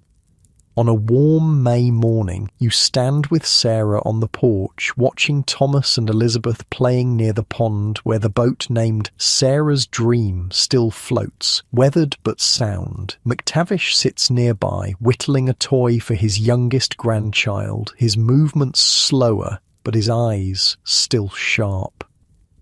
"We've been fortunate," Sarah says softly, her hand finding yours with familiar ease. "Beyond measure," you agree, understanding she means far more than just the lack of trouble from your past. The valley stretches before you, green and promising in spring light. The settlement has grown, new cabins appearing each year, fields expanding, a future unfolding that will continue long after all of you are gone. Your own cabin stands solid and welcoming, surrounded by apple trees now tall enough to cast substantial shade, the workshop alongside busy with projects that benefit the community. This is your treasure now, not gold or jewels or even the fading memory of adventure, but the peaceful life built from uncertain beginnings. A home, a family, a place of belonging earned through years of honest labour and genuine care. Henry Every, the most successful pirate in history, vanished with his legendary wealth, leaving behind only mysteries and whispered tales. But you, once just another crewman aboard his ship, have found something he never could. True peace, genuine connection, a life beyond the shadow of the fancy. As your children's laughter carries across the homestead, you breathe deeply of spring air scented with apple blossoms and new growth. The Ganges Sawai Every, the violent raid that once defined your existence, all have receded like distant shores behind a departing ship, visible still, but no longer defining the horizon ahead. Your journey continues here, in this valley far from any ocean, with these people who know both who you were and who you've become. Not every story ends in justice. Not every